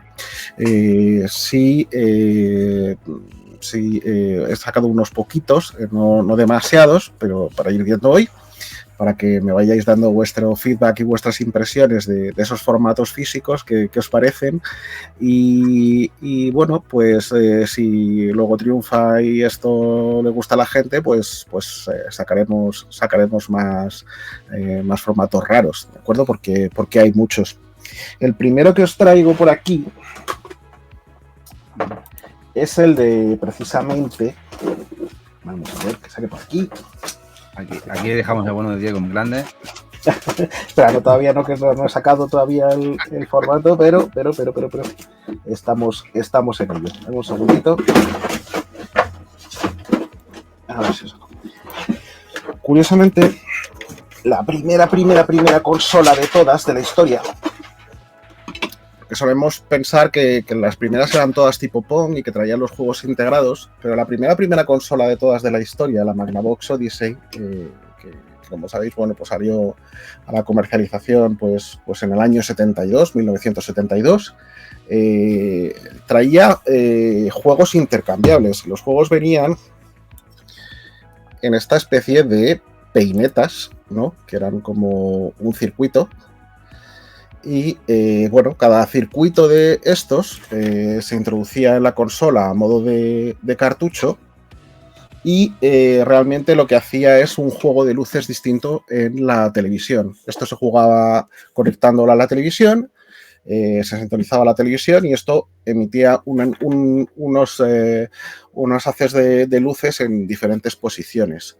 Para hacer que los gráficos, digamos, fueran un poco más amenos, ¿no?, pues lo que hacían es que se ponían unos overlays que se pegaban en la televisión. Entonces estos overlays, digamos, se ponían en la pantalla y detrás de cada ventanita, pues de repente salía el haz de luz y tenías que disparar al vaquero correspondiente, ¿no?, moviendo el haz de luz con los mandos para disparar al vaquero correspondiente. La gracia de los overlays es que venían en 2 tamaños, porque por aquel entonces había prácticamente 2 tamaños de televisores, entonces de Magnavox, entonces dijeron, para los 2 formatos más vendidos, pues sacaban los overlays en 2 tamaños. Y bueno, pues con cada juego, estas peinetillas, pues completaban el circuito y ya os digo que hacían que se moviera de modo distinto. No son cartuchos, son protocartuchos, digamos, son circuitos porque no tienen chips. Los chips no llegarían hasta bastante tiempo después, no llegarían hasta la Fairchild Channel F, pero digamos que es curioso porque la siguiente consola, que ya la que triunfó, fue el Pong, el Atari Pong famoso del año 73. Y ya todas las tipo Pong llevaban los juegos integrados y cambiabas entre ellos con un selector. No había que cambiar estos cartuchos. Así que, primera consola de la historia, ya tenía juegos intercambiables. ¿Qué os parece? ¿Sabíais este dato? ¿Lo conocíais? ¿Habíais visto? Me has dejado todo loco. Me has dejado loquísimo. No sé la gente qué opina, pero vamos, este hombre, ya sabéis que si no lo conocéis, tiene Instagram y tiene un canal de Twitch y YouTube también, que sube los directos en él. Brutal. Tiene más de 700 consolas, no sé las que tiene. Y tiene canal de Twitch también, que no sé si al final el domingo vas a hacer directo. El domingo. Vamos a intentarlo, no lo sé, porque tengo finalmente un compromiso personal, entonces lo mismo lo tengo que cambiar, pero quería hacer la entrevista a los desarrolladores de Babel Ghost, que quedé con ellos, así que a ver si podemos cuadrar la hora, que nos encaje a todos. Si no les encaja el horario que tengo, pues intentaremos ponerlo esta semana. Así que además fue una cita de amor en el directo viendo manquear a Eva. Así es. Fijaros que hablando de cartuchos intercambiables, os traigo otra primera consola de la historia, ¿vale? Pero esta es la primera portátil de la historia. La primera portátil de cartuchos intercambiables, ¿vale? Y es la MB Microvision, ¿vale? Entonces, esta consola, pues salió año 77, salió en Estados Unidos, salió en Europa, y para intercambiar los juegos, pues lo que se hacía es, vamos a hacerlo por aquí, a ver, un momentito, se cambiaba el frontal completo. Y entonces ibas teniendo un juego de bolos, ¿vale? Con diferentes botones, un juego de disparos, de parcianitos,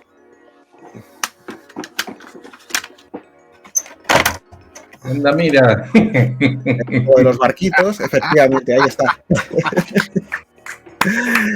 Entonces, los cartuchos se conectaban por la parte superior, como veis, por aquí, y luego encajaban, y cada uno pues llevaba diferentes juegos de botones sobre la botonera que va debajo.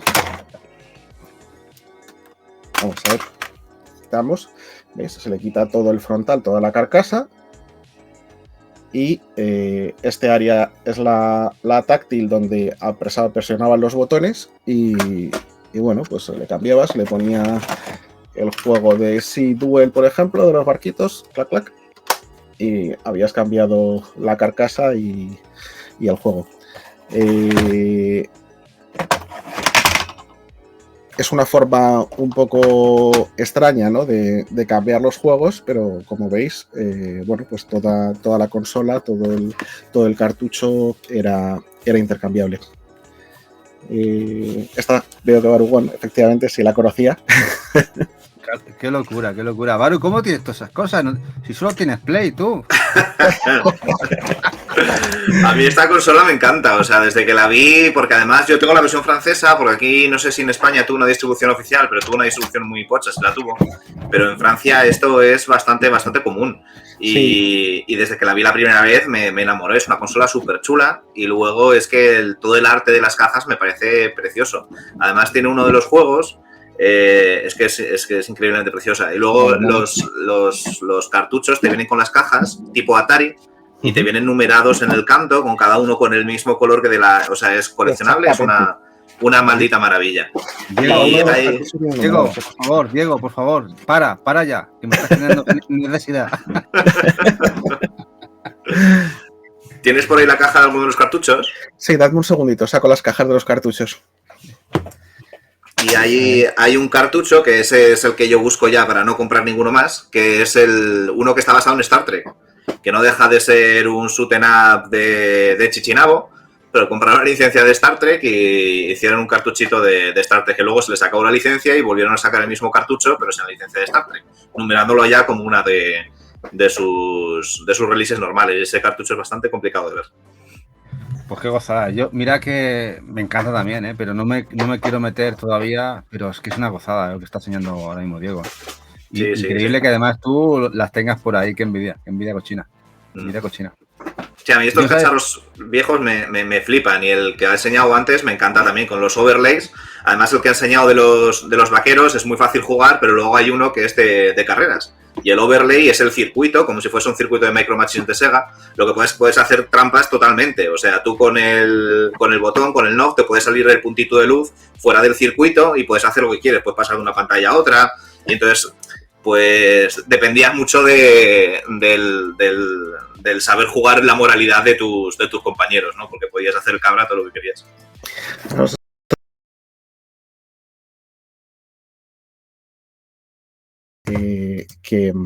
Que los cartuchos vienen en cajas numeradas. ¿Veis? Cada caja viene con su... Os he sacado un poco una caja francesa para que veáis que además cada uno, respecto a la alemana, viene localizado. Entonces los juegos son distintos. O sea, es el mismo juego, el 6, la batalla naval, el Sea Duel, solo que según la localización, pues el juego iba nombrado con las instrucciones en alemán, con las instrucciones en francés, con las instrucciones en UK. Cada localización tenía su caja personalizada y el cartucho también distinto, personalizado. En el caso americano, no iban numerados. Es decir, al principio salieron sin numerar, por ejemplo. Es en el caso americano. Viene la caja sin numeración, entonces las numeraciones las sacaron en Europa, que creo que era mucho más acertado. Hay 8 o 9 juegos y todos vienen con su numeración, y claro, quedan todos ahí perfectos con su numeración en las estanterías. Es muy, muy, muy coleccionable. Guay, qué guapo, qué guapo. Entonces, se da la curiosidad que esta consola pues salía en la peli de Viernes 13, la original. Es decir, salían jugando con la Microvision antes de que Jason pasara por allí a liar la parda. A liar la parda. Marchazo. Jason, bueno, spoiler ya, una peli de hace 2000 años, pues su madre, ¿no? que en este caso era la asesina de la primera, no Jason. Luego se les fue la parra y empezaron a meter algo sobrenatural, que Jason resucita. Bueno, los que hayáis visto toda la saga de pelis, los que hayamos visto, que creo que somos muchos, es una saga que muchos hemos visto, se les fue ya en la tercera o cuarta, es una locura. No había Dios que lo matara al Jason. Totalmente. Mira qué más cosas curiosas tengo por aquí. Bueno, los que conocéis que llegó la época de los microordenadores, pues, mira, nos hace una pedazo de raid Metricar con 104 personas. Pues muchísimas gracias, Metri, gracias por esa pedazo de raid. Estamos mostrando formatos, en este momento, formatos antiguos de físicos de diferentes videojuegos. Entonces, otro que os venía a mostrar es como los gráficos eran muy, muy limitados en la época de los 70, en esta época que estamos viendo, hemos visto Magnavox Odyssey, hemos visto ahora los cartuchos de Microvision, de la portátil, decíamos que salía una película de Viernes 13. Pues como los gráficos eran muy limitados, hemos visto que Magnavox pues ponía overlays, ¿no? sobre la pantalla, pero otras como Philips acabó comprando Magnavox y Odyssey. De hecho, las Magnavox pasaron a ser Magnavox Videopack y Philips Videopack en Europa. Pues aquí en Europa Philips sacó videojuegos en los que, para hacerlos, digamos, más amenos o más realistas, con mejores gráficos, sacó estas ediciones que también, los juegos de Videopack también eran numerados, son muy coleccionables, van todos numerados, desde el 1 al 40 y tantos que tienen, no tienen muchos, o sea que es muy coleccionable. pues para hacer las cosas más entretenidas traían juegos de tablero. Entonces se completaba el juego de lo que había en pantalla, el cartucho se ponía y te traía unas instrucciones, ¿de acuerdo? A todo color, del videojuego. Es que los gráficos entonces pues eran muy, muy sencillitos y pues estas instrucciones tenías que desplegar tu tablero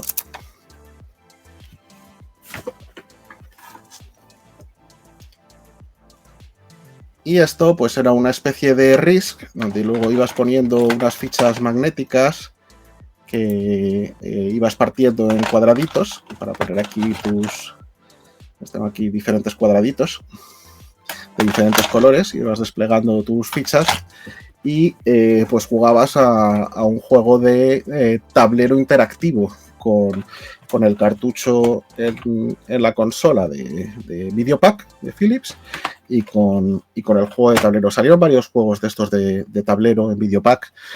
Alguno era tipo Monopoly, donde tenías unos billetitos. De hecho, los billetitos los tengo por todos lados. Tengo por aquí uno del otro videojuego. Claro, es que tengo aquí un billetito de 500 del otro juego del Monopoly. Y estaba este tipo Risk y bueno, pues había alguno más donde bueno, pues tenías el tablero físico y el juego interactivo. Es algo que luego vivimos más tarde, ¿no? También con juegos interactivos como hablaba en la previa con Barugón, el Atmosphere, ¿no? que tiene él. Yo no lo tengo, el Atmosphere, que fue muy, muy popular en su época.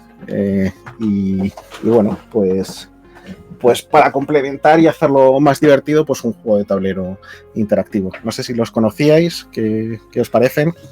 Conocía algo, lo que pasa...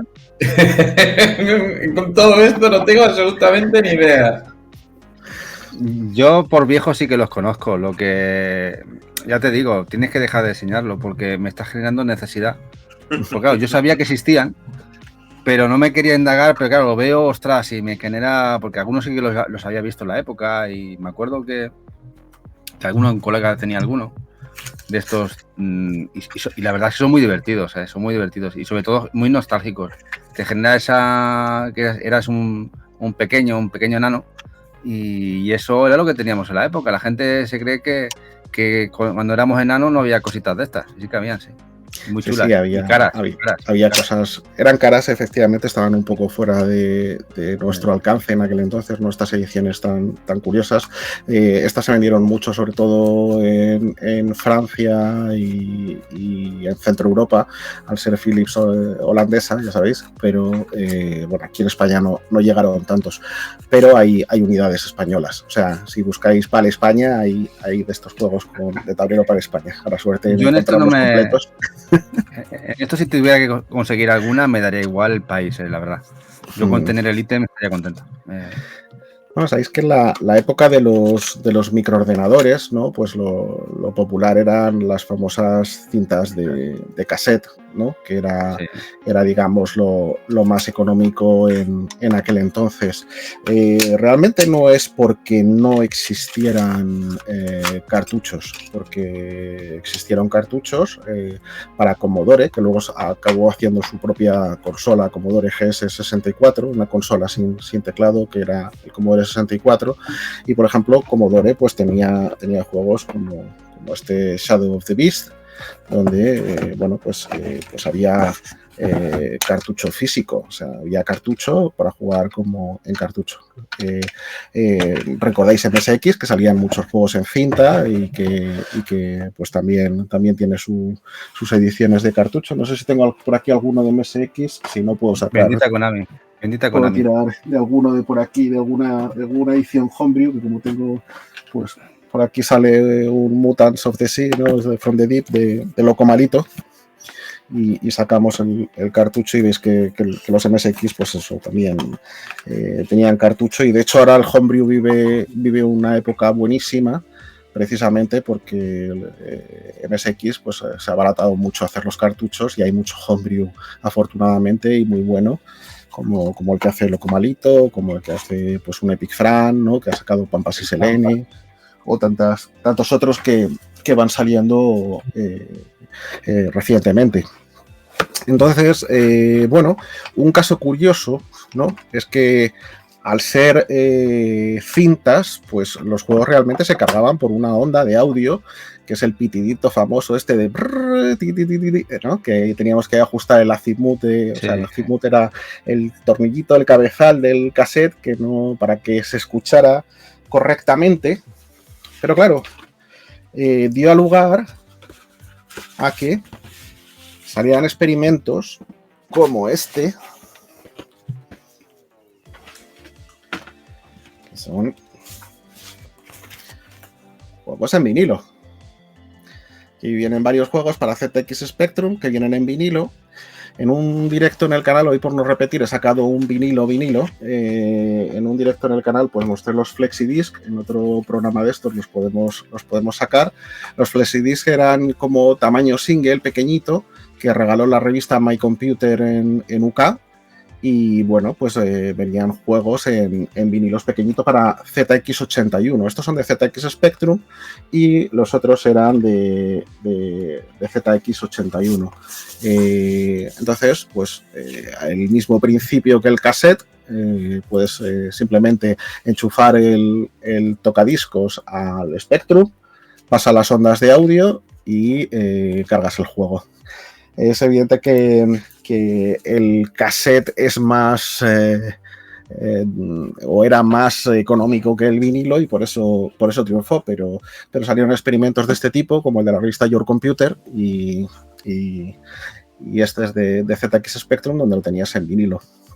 Como curiosidad, si os gusta la música, el grupo Radiohead, en el OK Not OK, que fue como la reedición del OK Computer, del LP de OK Computer de Radiohead, pues hay una pista de audio de Spectrum, que es un programita que si lo cargas, pues sale una felicitación de Radiohead, diciendo que prácticamente que tienes que salir más, pero sale ahí el agradecimiento del grupo, con los miembros del grupo, y una carga aleatoria de sonidos e imágenes que recuerdan mucho luego a la carátula de In Rainbows.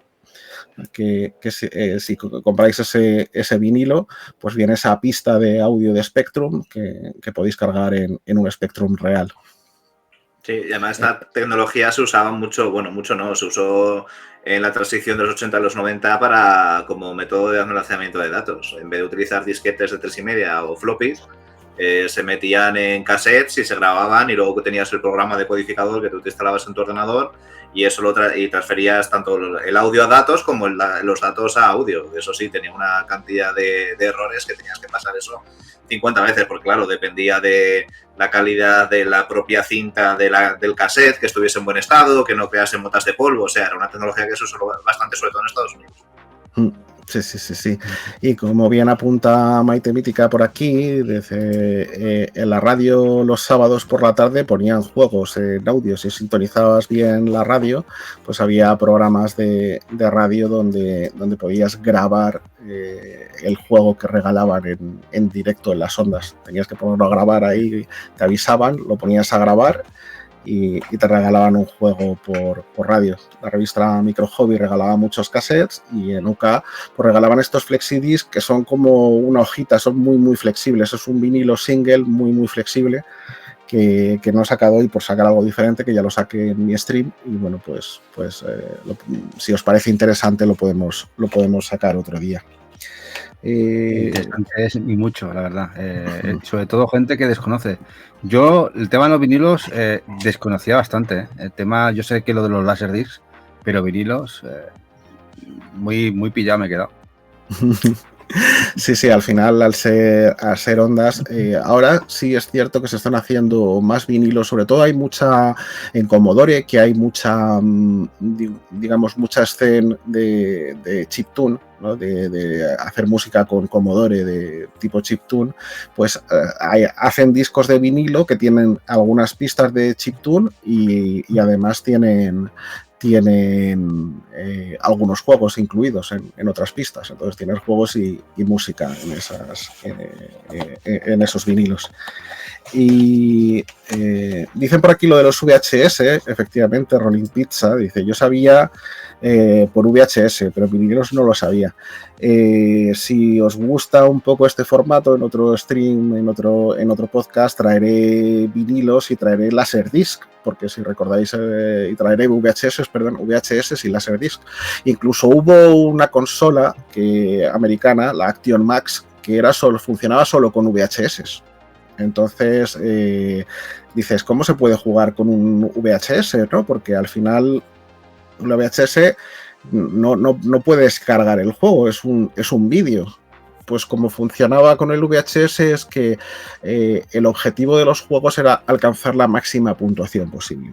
Entonces, la Action Max venía con una pistola, con la típica pistola de entonces óptica, ponías la cinta de vídeo donde, por ejemplo, salía uno de naves de combate o tal, y entonces salían las naves en pantalla haciendo siempre el mismo recorrido y tenías que derribar el mayor número posible. Entonces es una consola en la que el juego siempre era exactamente igual. Lo único que tenías que intentar es hacer la mayor puntuación posible. Es que no se te escapara ninguno. Yo he cargado bases de datos en cinta y te puedo asegurar que era un dolor de entrepierna brutal. Y esto en el año 2005-2006, pues, menos mal que eso se cambió, menos mal. Sí, por eso digo que los de MSX eran unos afortunados, ¿no? Porque tenían muchos más juegos en cartucho. Mira, por aquí tengo un muy desgastado, muy trilladito Vampire Killer, ¿no? De Konami, está muy trabajado. Me gustaría tenerlo. Está dando la patata que yo tenía el full set de Konami, de cartucho. Sí, era gloria. Para mí, Konami en esa época era Dios. Lo que te sacaban para MSX, la calidad de sus juegos, Nemesis 2, F1 Spirit, Salamander, desde Circus Charlie o el Time Pilot o el Cobra, bueno, es que era brutal. El desarrollo de esa época era brutal. Bueno, el Penguin Adventure, ¿no? O el Antarctic Adventure. O sea, Tres Orofusas, los Goonies. Es que empiezo a pensar, es que se me cae la piel de gallina. La gallina de piel. Es increíble. La Konami lo que fue y lo que es ahora. Sí. Y por ejemplo, en Spectrum, que se estilaban mucho, hay una cosa que es curiosa. Una compañía intentó hacer algo especial, digamos, hacer que el Spectrum tuviera, esto fue año 84, Spectrum los había de 16K o de 48K, el Plus. Entonces, una de las compañías que más estaba triunfando por aquella época, la compañía Microgen, que bueno, pues hizo juegos como pues 3 Weeks in Paradise, ¿no? Y bueno, pues la verdad es que tuvo mucho éxito en aquella época. Y se metieron en un proyecto muy ambicioso, y es hacer un juego tipo rol, tolkiano, una aventura. Realmente no era rol, era más una aventura, pero tipo El Señor de los Anillos, ¿no? Muy inspirado en esto.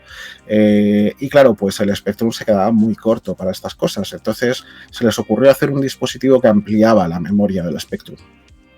Entonces sacaron un videojuego que les llevó mucho tiempo de desarrollo. La idea de ellos era que este accesorio no fuera solo con este juego, sino convertirse en un estándar del mercado, ¿no? Ampliar la memoria del Spectrum de los 48 hasta 64K y entonces igualar así en memoria a máquinas como MSX, como Commodore o como Amstrad y pues expandir los juegos y hacerlos más potentes en Spectrum. Entonces empezaron con 3 juegos, empezaron con una digamos secuela del 3 Weeks in Paradise, también con la batalla de los planetas, con Comando G, compraron la licencia y empezaron a hacer un juego de la batalla de los planetas en 64K y empezaron a hacer este Shadow of the Unicorn, al final los otros se canceló la versión de 64K y este fue el único juego que se lanzó. ¿Qué es lo que pasó? Que el accesorio era tan caro que bueno, pues el Shadow of the Unicorn salió a un precio mucho más alto del habitual, venía con su mapita tipo El Señor de los Anillos, de acuerdo, para la aventura, venía con sus instrucciones y tal, venía, en algunos casos venía en algunas ediciones venía con una novela pequeñita, con todo el lore digamos, de los videojuegos, y luego venía el cassette y la expansión de memoria, ¿de acuerdo? La expansión de memoria de Microhead, de esta compañía, esta expansión que se llama Micro Plus, con un puerto de joystick. El puerto de joystick es el de Spectrum y bueno, pues se conectaba en la expansión. Solo en los de 48K, o sea, al final solo era compatible con los de 48K, lo ampliaba a 64, y ampliaba la memoria y permitía tener un juego mucho más extenso. Claro, esto hizo que el precio del juego, esta edición, que hoy en día sería una edición coleccionista, por aquel entonces la media de los videojuegos estaban, digamos, en ediciones bien cuidadas como estas de Night Lord de Ultimate, que luego sería Rare, ¿no? La famosa Rare que hizo Donkey Kong o el actual Sea of Thieves, ¿no? Pues Rare hizo pues estas ediciones tipo Jewel, que venían con su manualito a todo color, con la cinta y con la caja grande, solían costar unas 2.500 pesetas, ¿vale? Unas 2.500 pesetas. Pero el Shadow of the Unicorn con este dispositivo se fue a un precio de unas 4.500 pesetas, más o menos, que es prácticamente el doble de la época. Entonces, claro, el público de aquel entonces no estaba acostumbrado a estos precios, era muy caro, no había ediciones, digamos, coleccionista, había estas ediciones un poquito especiales que costaban un poquito más que las normales, como la normal que he sacado de esta, por ejemplo, del Batman de Carpet Crusader, pues respecto a estas cajas un poquito más tal. Luego ya aquí en España tuvimos la suerte de tener todas las de Dynamic y Topo que venían en cajas grandes, muy, muy chulas, muy completas. Pero claro, costaba prácticamente el doble en una época en la que la gente, pues esto no lo veía tan claro. Y la compañía acabó hundiéndose, acabó quebrando por el lanzamiento de este dispositivo. Pues qué guay, qué guay. Ostras, me está tocando la patata ahí. Toposo, Dinámica, un montón de que empieza a recordar, madre mía. Sí. Por último por hoy, para no marearos más con esto, os traigo unos formatos de disquetes distintos, ¿vale? Para que veáis que también estaban los disquetes, que eran los discos magneto-ópticos, que eran muy populares en aquella época y que luego acabaron desapareciendo por otras unidades de mayor capacidad, ¿no? Y que cada sistema pues se fue acoplando un poco a los diferentes formatos que había, porque había muchos formatos de disquete. Entonces os estoy abriendo aquí varios para mostrar los diferentes formatos. Por ejemplo, los más reconocibles porque duraron hasta más tiempo, ¿no? Pues fueron los disquetes de 3,5, ¿no? Los disquetes de 3,5, que es este formato que todavía se sigue utilizando como icono de guardar en los programas, en las aplicaciones. Entonces, el icono de guardar documento, pues es el de este formato de disquete, que el lector, digamos, desplazaba la pestañita que estaba protegido y veis que ahí dentro hay un disco flexible súper sensible, ¿vale? Que es el donde se graba y donde se lee. Entonces, en este caso es un juego de Amiga, el Beneath a Steel Sky, que recibió hace poco la secuela del Beyond a Steel Sky, ¿no? Este videojuego fue desarrollado por el dibujante de Watchmen, Dave Gibbons, y bueno, pues recibió la secuela hace poquito en Switch, así que por eso os lo he sacado. Esta es la versión Amiga, ¿vale? Como de Amiga. Brutal. Y es el Vinicius Steel Sky, edición caja grande. De hecho, incluso el Street Fighter 2, creo, la versión de Amiga eran 5 disquetes. 5, Claro, me acuerdo, 5. Para este juego, por ejemplo, venían, pues eso, un saco de disquetes, es lo que dices. Como no cabían estos juegos tan grandes, venían con su cómic y tal, dibujado por Dave Gibbons, que era la introducción, digamos, a la historia, la precuela. Te venía en el cómic, te leías el cómic, veías el lore un poco de la historia, y luego aquí tenías, pues, hasta 15 discos. Tenías que el juego venía en este taco de discos. Sí. Y entonces jugabas un poquito y te decía, inserte el disco 2, inserte el disco 3, y entonces tú ibas ahí, pum, pum, pum, pum. Bueno, pero es lo que había en la época y te parecía natural, además te parecía natural. Yo también tuve Commodore Amiga y tenía mis cajas grandes y te parecía natural. Signosis era la reina en Amiga en aquella época. Signosis. Brutal, con los Audubis y tal. Otro formato muy, muy popular en disquetes, que no sé si recordaréis, pero bueno, pues este es el disquete el grande, el flexible de 5 1/4. Sí, 5 1/4. 5 1/4, ¿cuál era la diferencia? Que eran mucho más grandes y estaban más desprotegidos, y como veis, pues era muy, muy frágil, o sea, es decir, es muy, muy flexible.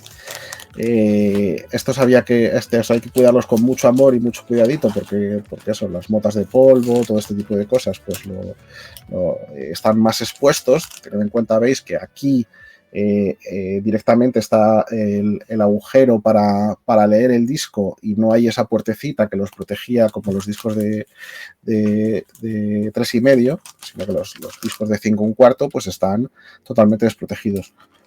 Hubo un formato más grande que os traeré el otro día, pero que es muy delicado, entonces lo tengo guardado en un sitio más tal, que hubo discos de 8 pulgadas que eran así de grandes. O sea, y en esto pues no hay videojuegos porque eran un poco anteriores, dejaron de utilizarse, pero eran casi una sábana y era súper flexible. Entonces es del tamaño de un vinilo, pero un disquete, flexible con muy, muy poquito tamaño.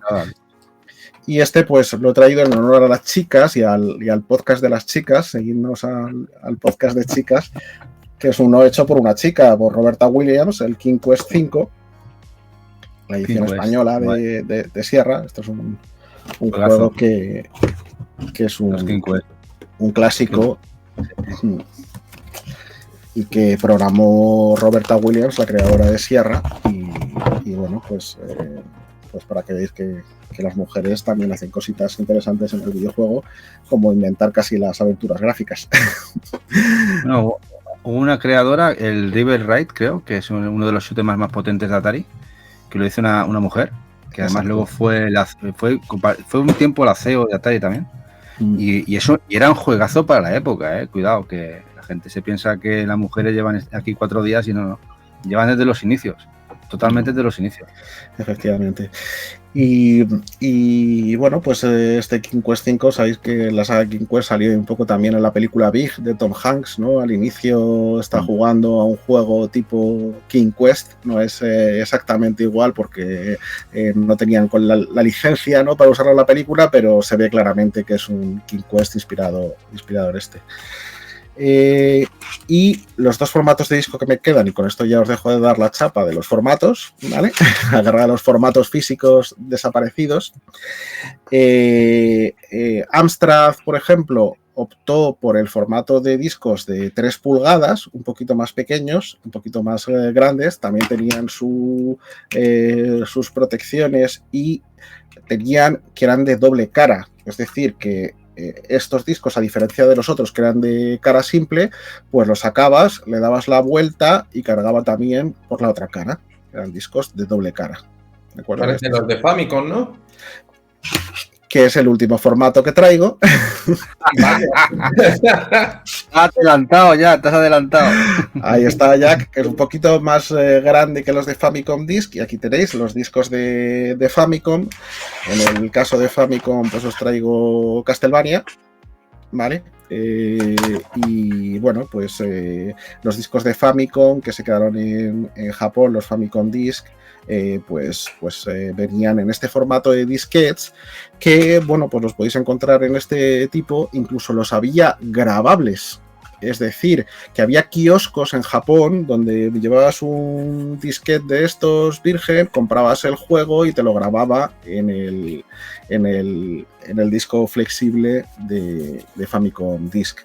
¿Qué es lo que pasa? Que, bueno, pues es un formato, digamos, que era más caro, menos durable, las disqueteras bastante sensibles para la carga. Sabéis que las Famicom Disk fallan mucho, sobre todo las gomas de las disqueteras se van corroyendo.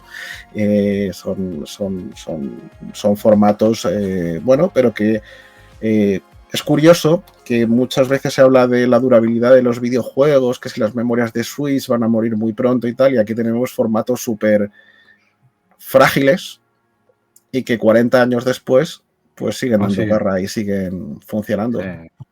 Switch, yo creo que nos vamos a morir nosotros y seguirán funcionando. Totalmente. Porque, vamos, estamos hablando de que esos formatos tenían durabilidad, daban de 5 años. Siguen estando por ahí. En fin, que es lo que hay. Sí, es como las citas VHS, que la mayoría que te compras están caducadas todas y se ven normal. Exactamente. Sí. Oye, y una pregunta, ahora que estamos con los formatos estos obsoletos, la Nintendo 64 DD, ¿qué formato usaba? Tenía sus propios... Era propietario, ¿no? Era un magneto óptico muy parecido a lo que podían ser las unidades de ZIP, pero en grande. Y sí, podemos traer otro día efectivamente cartuchos de máquinas recreativas como MVS o como la Sega Titan, y podemos traer Laserdisc, que también había en Laserdisc videojuegos. Y, bueno, intentaremos traer, si os parece interesante, pues intentaremos traer en otros programas más formatos difuntos, más formatos. Vamos, te damos sección plena, vamos, te dejamos ratito bueno ahí que nos saque, si no sé qué, y se nos queden los ojos todos rojos, de rabia y potencia de no tenerlo. Bueno, pues creo que le vamos a dar paso a Jack, ¿no? ¿Qué os parece? Claro, sí. Está ahí, está, mira, lo veo contenido, está a punto de arrancar. Pero he generado un poquito de FOMO. Sí, bueno, ahí tenemos a Maite Mítica, que la tiene loca, que dice que le está enseñando muchos recuerdos, Me alegro, os haya gustado. Bueno, Jack, dale caña. Bueno, yo voy a empezar haciendo una pregunta que es muy simple. De toda la gente que estamos, que no sé cuántos seremos, porque aquí pone 3, pero yo creo que habrá algo más, ¿no? Mi pregunta es la siguiente: ¿cuántos de aquí nos hemos criado en un salón arcade? Porque lo normal que es muy típico ver los juegos de arcade, los directos, y hay un montón, pero una cosa que no se habla muy poco, y me parece a mí que es, aparte para mí es un tema que llevo mucho tiempo queriendo hablar de él, que es los salones de arcade en España, lo que fueron, cómo nacieron, bueno, más o menos, más que cómo nacieron, que fue algo que está totalmente normalizado, a cómo murieron, cómo vino el cibercafé, cómo vinieron los ordenadores, arramplaron con todo, y realmente eso, pues para mí yo fue donde crecí. Yo mis primeras veces, excepto en el final, fueron en salones recreativos. Y bueno, quería hablar sobre lo que fueron, hacer aquí un poco, de una manera fina, voy a hacer un poquito de deontología, y de una manera normal voy a decir, vengo a contar mi película. Pues eso. ¿Cuántos de vosotros os criasteis o habéis pasado lo que es la época de infancia e instituto en un salón arcade? Aquí somos viejunos, hemos pasado mucho en arcade. Sí. Sí. Yo no demasiado, pero vamos, os escucharé atentamente. Bueno, pero para ti también tengo preguntas y chicha que te va a molar, que lo he preparado más o menos para todos, así que yo espero que os guste y ahí vamos.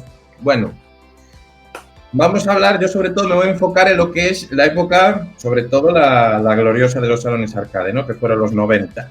Porque veníamos antes de los años 80, que en la España y en el mundo que había era una época que, como decir, era el final de fiesta, con la música funk, los juegos, ya empezamos con los juegos, era el auge de Atari, con las primeras, lo que eran los, como decirlo, Galaga, Space Invaders, todas estas cosas que había. Era lo típico que había de aquella, ¿no? Los juegos que también tenía Sega, todo muy, ya empezábamos a dejar un poquito el gráfico de los píxeles gordos, ¿no?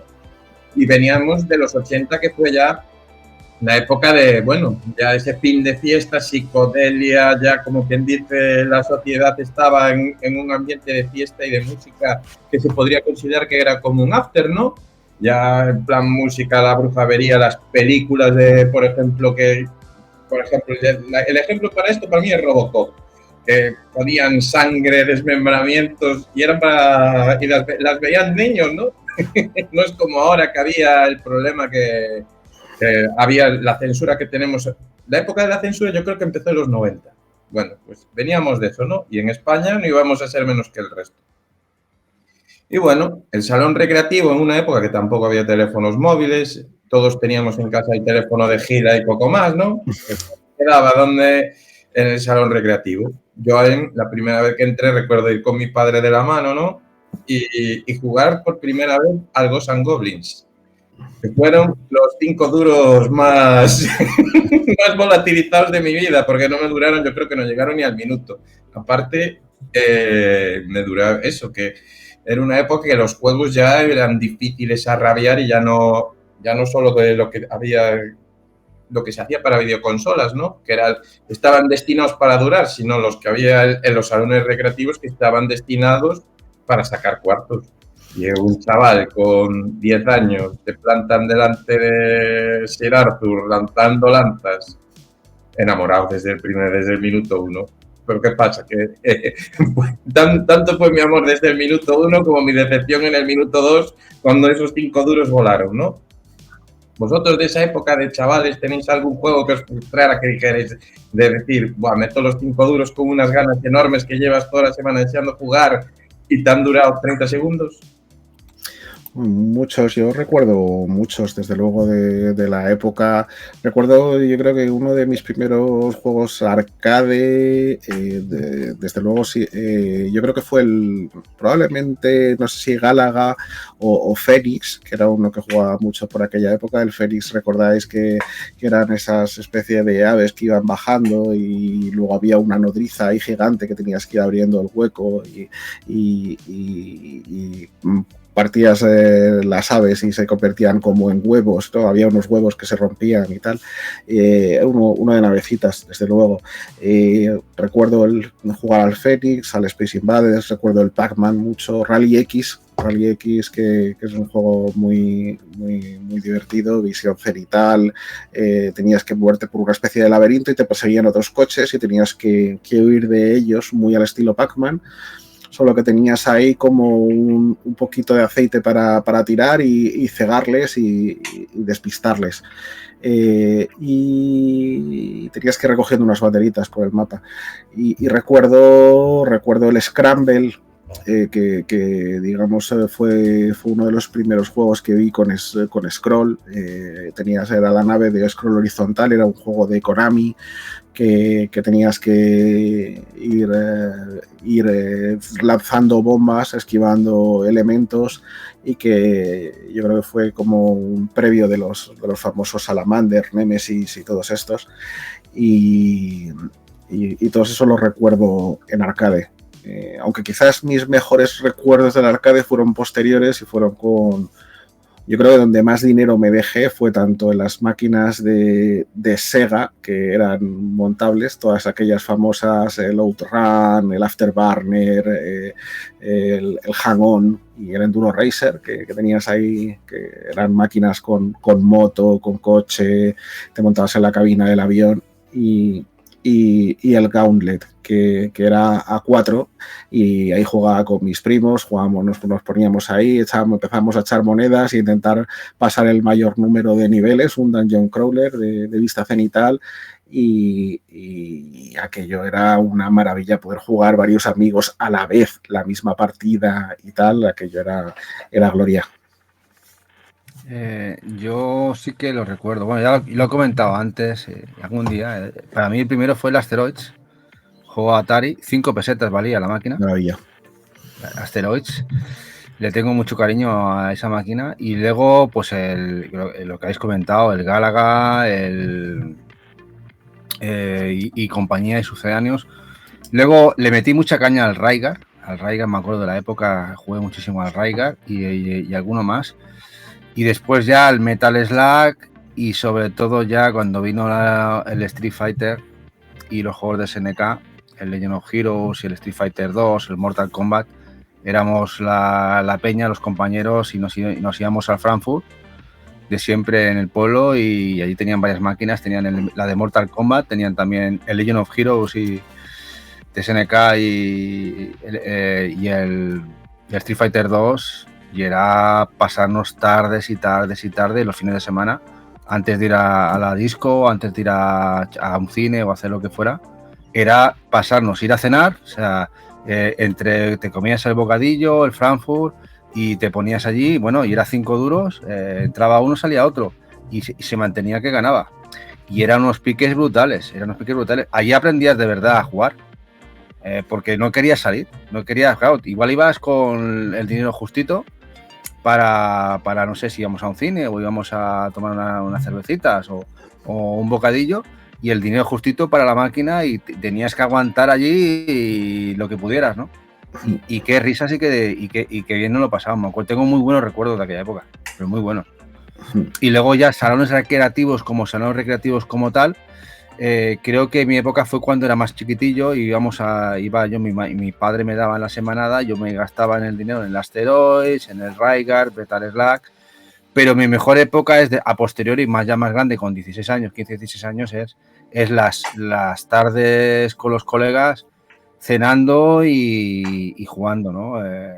Que no eran salones recreativos como tal, eran bares o Frankfurts que tenían sus 3-4 máquinas, era lo más normal que había en España en aquella época, que todos tenían sus máquinas recreativas, no tragaperras, que eso era lo curioso, solían tener máquinas recreativas. Las tragaperras eran otro tipo de rollo, allí iban, sobre todo, muchas tenían el Street Fighter, los Mortal Kombat, bueno, por lo menos en la zona que nosotros vivíamos, todas tenían sus máquinas, tus 2 o 3 o 4, y te pasabas allí pues 3-4 horas y luego te ibas al cine o te ibas a tal. Muy guay, una época chulísima. La verdad es que tengo muy buenos recuerdos de aquella época. ¿Y tú, Barbugón, en este viaje que has hecho a Japón y eso, no has ido a visitar alguna zona de recreativos que tienen estas tan locas que sí son increíbles? En este viaje no, porque íbamos con el tiempo muy justo, pero sí, en todos los viajes que hemos ido antes, en Osaka, que hay un par muy, muy grandes, nos hemos pegado ahí buenas viciadas y sobre todo en la de Sega de Akiba, ahí nos hemos metido nuestros buenos vicios. Sí, pero vamos, a mí esto de los arcades ya os he dicho que me toca un poco de lejos. Para que os hagáis una idea, mi primera recreativa fue la de la cabina del Jurassic Park. Esta que era un shooter on rails y ya estaba en decadencia, o sea, en Zaragoza me consta que hubo varios salones recreativos importantes, pero a mí me pilló solo uno y estaba muy en decadencia, que ya era eso más una sala de billares y futbolín que tenía cuatro máquinas. Pero bueno, sí, ahora actualmente sí que estamos pues alegremente viviendo una especie de revival, ¿no?, de estos salones recreativos, que hay unas cuantas salas bastante importantes aquí en España con una telera de máquinas importantes y estoy aprovechando ahora el tiempo perdido, ¿no? Sí, sí, es cierto que hay como un revival y están abriendo no solo los grandes museos, ¿no?, que han hecho de recreativos enormes, que hay aquí el de Griñón, aquí en Madrid, o el que hay en el Museo del Arcade, o el Museo de Tudela, el Arcade Planet de Sevilla, hay muchos. El Arcade Planet de Sevilla. Sí, exacto, hay un montón ahora que están resurgiendo, y sino que además están saliendo bares y cosas como el Arcade Bar que hay aquí en Madrid, o como el Akiva de Valladolid, o tal, que están abriendo en centro de ciudad, y bares con arcades, incluso zonas en centros comerciales que están habilitando con arcades. Entonces hay como un revival bastante chulo. Si ahí vamos a llegar, que ahí ese va a ser el final del speech, ¿no? No empecemos por la cola. Vamos a continuar. Voy a seguir con la deontología y explicando un poquito lo que fue aquello, ¿no? Después de la fiesta ochentera, la brujería, la psicodelia, pues como buena borrachera y buen viaje, viene la resaca. Y viene el principio de los 90, y yo voy a hablar de los 90, de la primera y la segunda mitad. La primera voy a decir, y quiero que más o menos os mentalicéis, sobre todo tengáis una idea, que estamos en una época, en el capítulo de Los Simpsons de Lollapalooza, cuando sale Smashing Pumpkins, estamos ahí. Con música, todos con una depresión del copón. Bueno, pues esa fue la primera mitad de los 90, ¿no? En general, aunque en España tuvimos lo que fue las Olimpiadas, Sevilla, etcétera. Y sobre todo, toda esta época de los arcades, yo creo que lo que los define, y sobre todo por el mueble, lo más icónico que hay es, y lo tengo aquí hasta enmarcado y todo, las Videosonic. Videosonic es el mueble por excelencia, creo yo, ¿no? No sé si aparte de los que ya hubo específicos por cada tipo de juego, pero el Videosonic es en todos los bares, en las salas de máquinas que había con juegos, sus Gamma y 10, 15, pues es lo estándar, ¿no? Y después, claro, con los mandos y Industrias Lorenzo de toda la vida, que empezaron con sus 2 botones hasta que llegó Street Fighter y lo revolucionó todo, ¿no? Y bueno, aparte de eso, estaba, como bien dijiste antes, que eran las flipadas de cuando llegabas de niño y las veías las máquinas de Sega, ¿no? Y empezabas a ver, yo qué sé, Space Harrier, ¿cómo se dice? Harrier, veías a Outrun con el volante, veías esta la que daba vueltas, yo ni me acuerdo, porque esa yo creo que no la... El 360, sí, era el G360, el Hillock 360, que era la evolución del Afterburner, lo recuerdo bien porque le he metido una cantidad de monedas al Hillock, o sea, me ponía... el problema que tenía era que el tiempo estaba limitado, porque como la gente se mareaba, pero vamos, yo, o sea, me ponía, daba la vuelta y me volvía otra vez a la cola, volvía a jugar a la cabina de 360, que te hacía los giros completos. Era raro encontrarlos. Por ejemplo, yo en Pontevedra, que fue donde vivía, había 3 salas arcade, y allí era Videosonics, a pajera, y después los muebles, los clásicos de Simpsons, Tortugas Ninja y las de fútbol de bola y poco más. Bueno, sigo. Las placas, como con esta recreativa, ¿no? Lo más icónico que hay, habría muchas más, ¿no? Pero bueno, yo sobre todo lo que voy a hablar es MVS, Capcom, CPS 1, 2 y 3, y Sega, lo que hemos hablado de muebles especiales, y cuando apareció, que ya lo comentaré más adelante, todo lo que tiene que ver con AM2.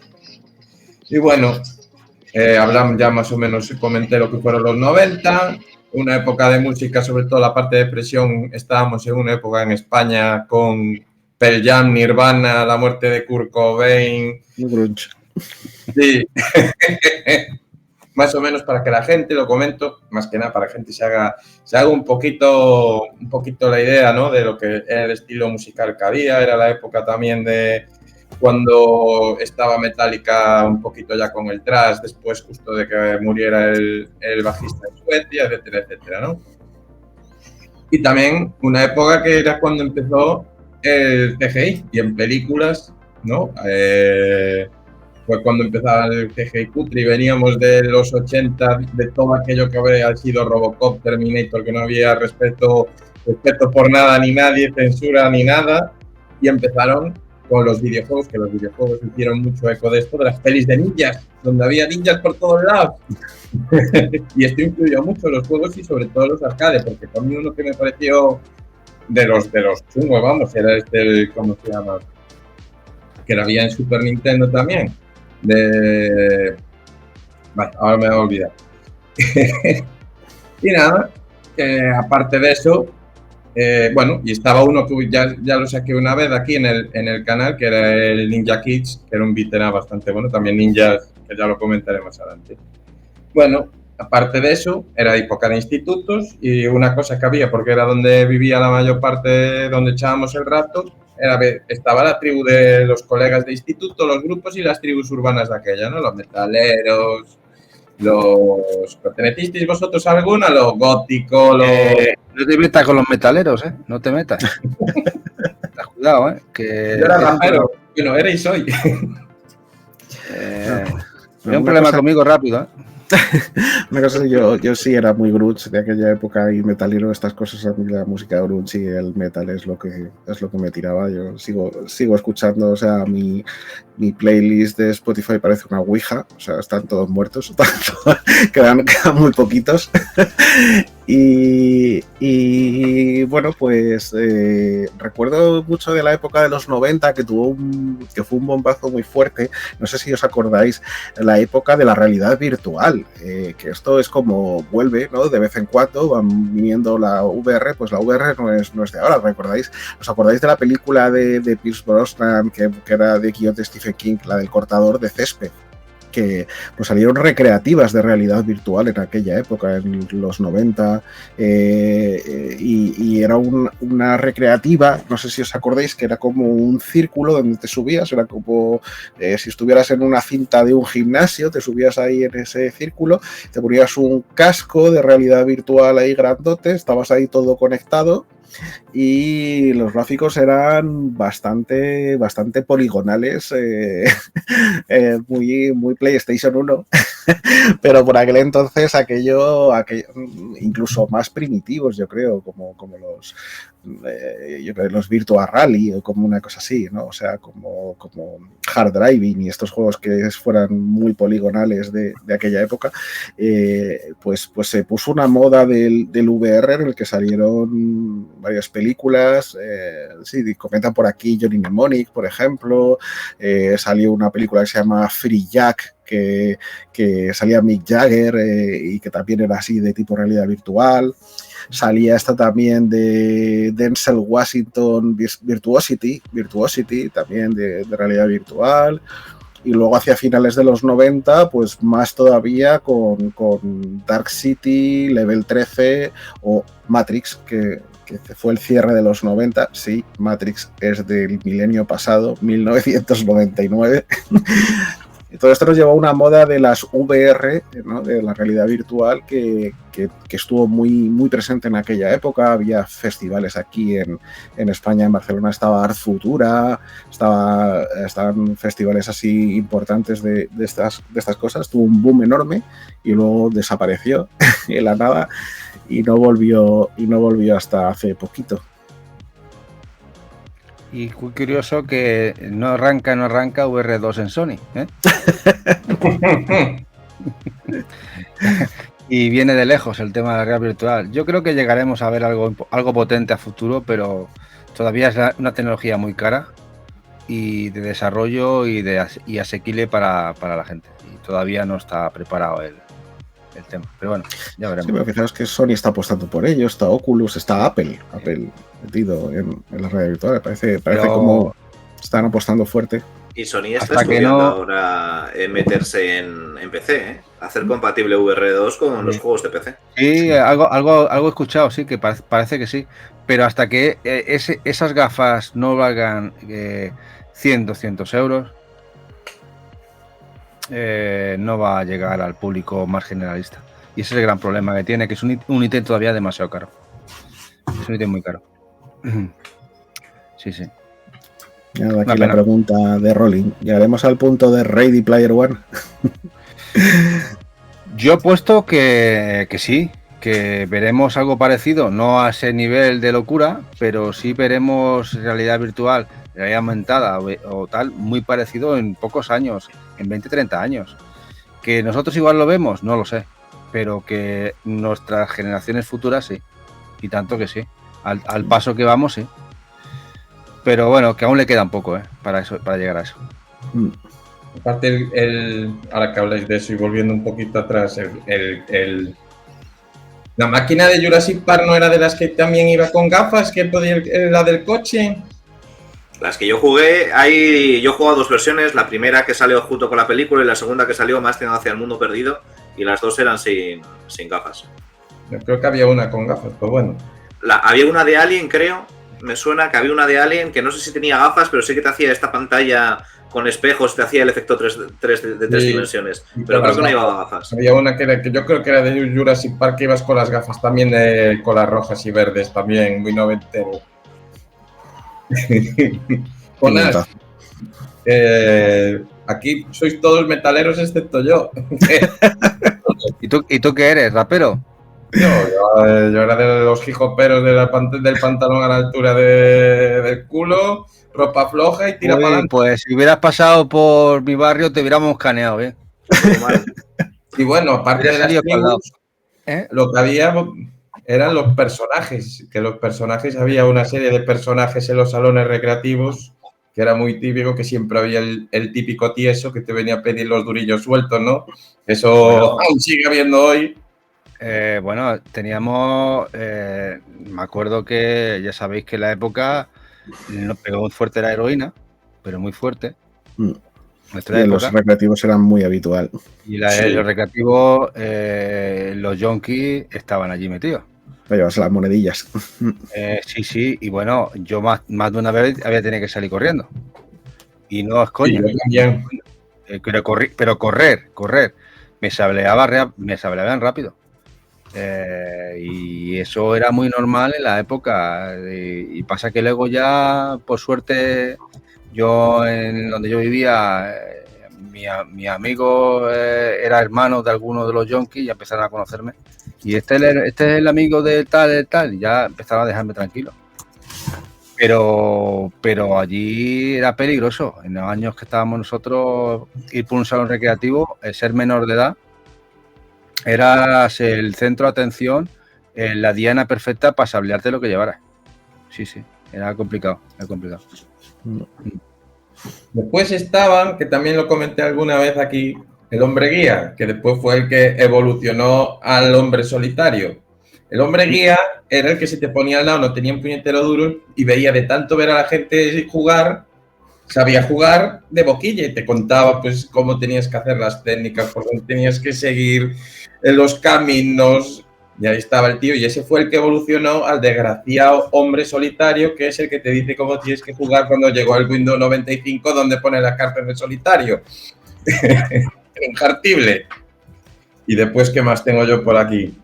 Después estaban los encargados, que yo para los encargados de los salones recreativos, yo no sé cómo serían, pero en Galicia yo creo que hacían casting para ver quién era el más casposo y el más rancio. Todos con mala leche, de los de que te los encontrabas hurgando la nariz, cortándose las uñas y vamos, de lo más casposo que te puedes encontrar. Hombre, piensa que en la época nuestra, la chunga, para lidiar con ciertos personajes tenías que ser otro personaje. Sí. Ser un personaje guapo, yo me refiero que tener cara y tenerlos bien gordos, porque tenían que echarlos de allí. Porque era, de hecho, en más de una vez, yo me acuerdo, a salir a garrotazos allí él con algunos, porque habían intentado abrir las máquinas y sacarle las monedas. Es que la gente no se acuerda de aquella época, pero era un poco... Y ya yo tenía mis 9, 10 años, 10 años, 11, y yo ya veía el rollo, te quedabas con todo. Y los salones recreativos empezaba allí, cuando no llegaba el típico, que además aquel es el que pasa la falopa, el otro tal. Y allí era un meneo constante. Sí, los salones recreativos, cuidado, en aquella época era chungo. Madrid en los 80 era una ciudad con bastante peligro, o sea, es decir, por lo que has dicho, por el tema de la heroína, que pegó mucho, que hubo tal, luego había el tema bandas también, los punkis, los rockers, los no sé qué, pues que se iban las tribus urbanas y se peleaban como en las películas pues de Warriors, ¿no? De Warriors y todas estas, ¿no? Y venían ahí, se juntaban, se cogían las cadenas, las varas y se le llevaban a mamporrazos y se peleaban en los bajos de Argüelles, en los bajos de Orense, tal. Y pues los residentes, y eso sí que yo lo viví, de los quitamos y ya nos asociaban con una sala de máquinas, y los de las otras dos, pues cuando venían a buscar Gresca. Efectivamente.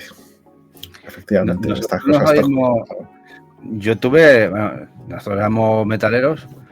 Y los metaleros siempre hemos oído nuestro rollo, ¿no? Cervezas, tal, y nos habíamos currado muchas veces porque venían buscando Gresca los skins. Era cuando, si os acordáis, que yo ya tendría 17, 18 años y seguíamos siendo metaleros. Y era la época de resurgir de los skins, y iban buscando Gresca y iban buscando los pelanas, que éramos nosotros. Y a guerra campal. Me acuerdo verme liar allí a vasazo y a cervezazo y tal. Pero porque te venían, ¿os acordáis aquella época que salían como la jauría, ¿no? Eran 7, 8 de ellos y nosotros también éramos 7, 8 y a palos liados. Sí.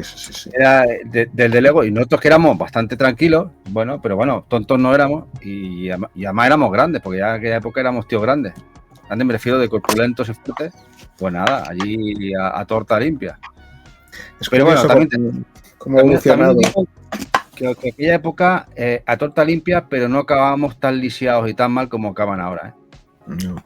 Es curioso en ese sentido que ahora, antes a uno le gustaban unos grupos, a otros, y entonces vestías distinto, estaba no sé cuánto, y las tribus colisionaban y se enfrentaban.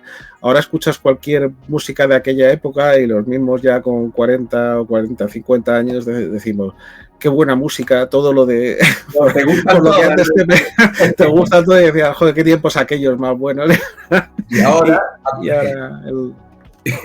Termina. Ya, pagatón.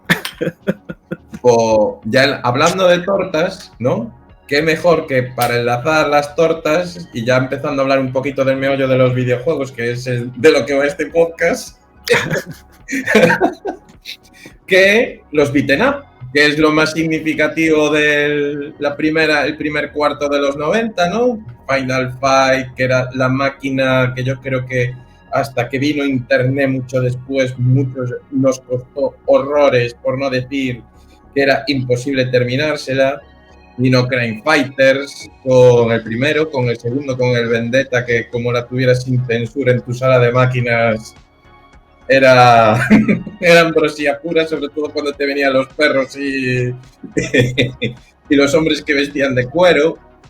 No había censura en ese aspecto. Cuando concretamente empezaba en el cine, ya empezaba el tema con las videoconsolas, con el Night Trap y con todos estos juegos, con el Mortal Kombat. En cambio, los salones recreativos, eso dio absolutamente igual, no existió. Allí era, en ese aspecto, fue un silén, ¿no? Y también veníamos, que eso lo tengo aquí apuntado, del decaimiento del género de las plataformas, ¿no? De que lo que hablábamos al principio, de que era muy típico los juegos, bueno, pues como el Ghosts and Goblins, que eran saga cuartos, después los que vinieron después, pero el género de por sí, ¿no? El per se, es el de finales del 80 y los recreativos, a partir del principio de los 90, yo creo que fue cuando empezaron a decaer un poco, ¿no? Y lo fuerte fueron los beaten up, las tortugas ninja, ¿no? Con la fama que tenían, que empezó en el 89, pero lo gordo de las tortugas ninja fueron los principios de los 90 y también, sobre todo, los beaten up. Y el de los Simpsons ya, eso ya no... ¿Vosotros tenéis así algo típico?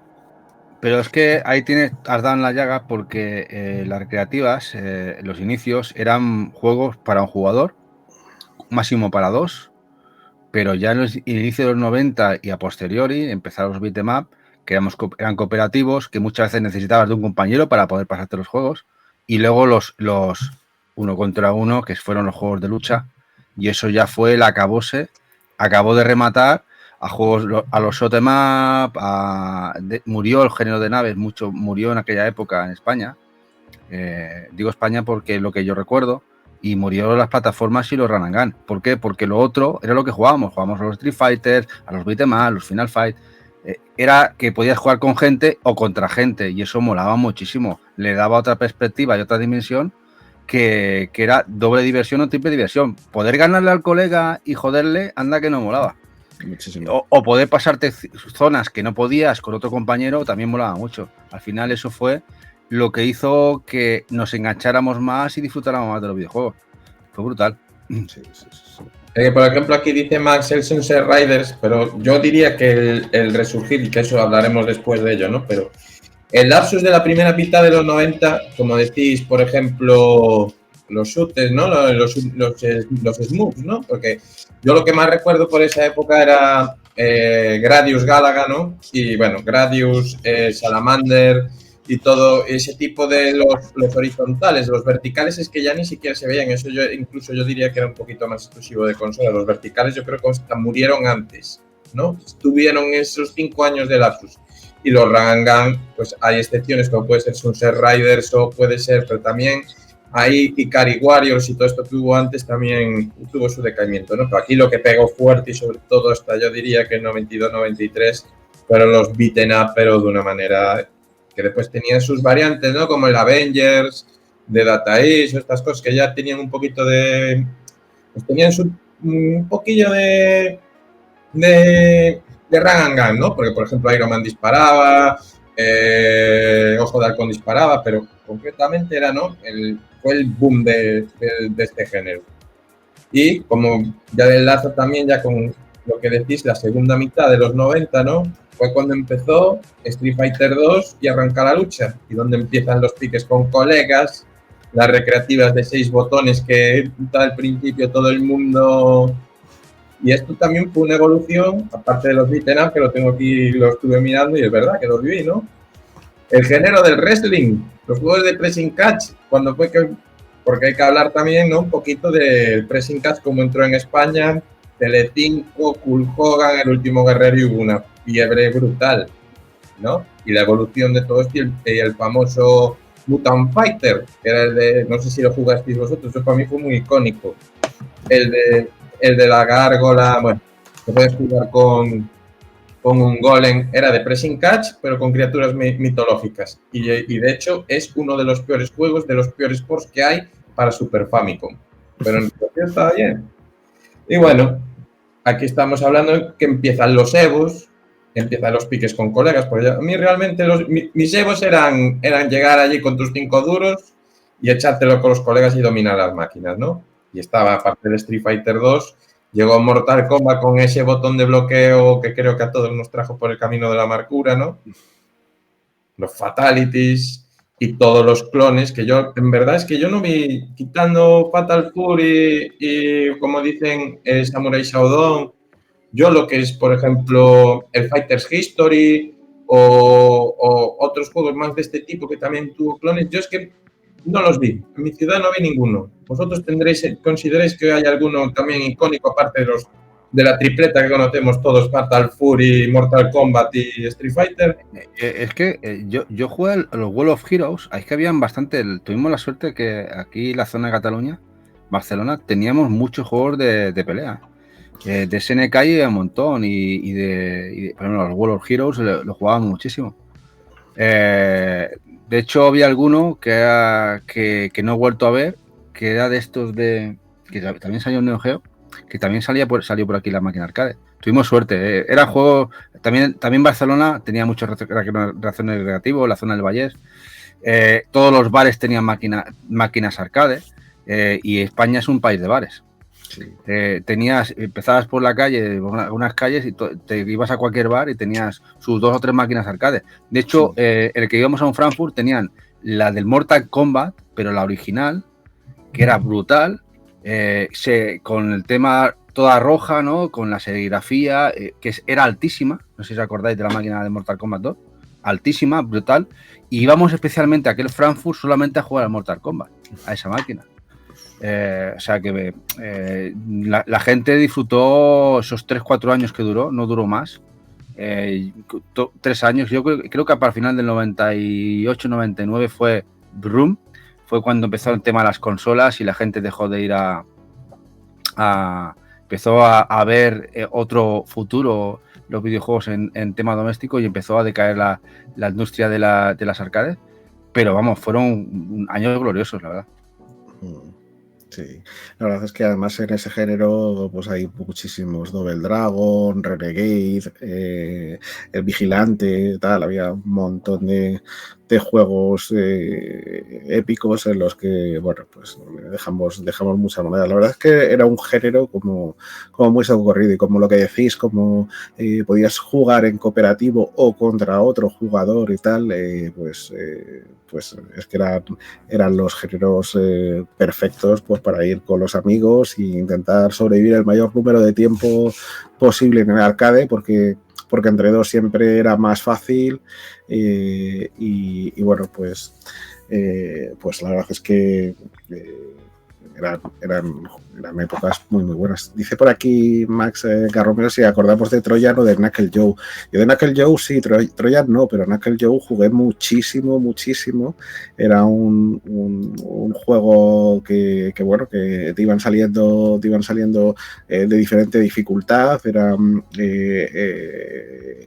muy sencillito, digamos, de controlar, pero los bosses tenían su aquel. Los bosses eran bastante difíciles. Estaba el Punky aquel que te lanzaba los boomerangs así de cuchillas.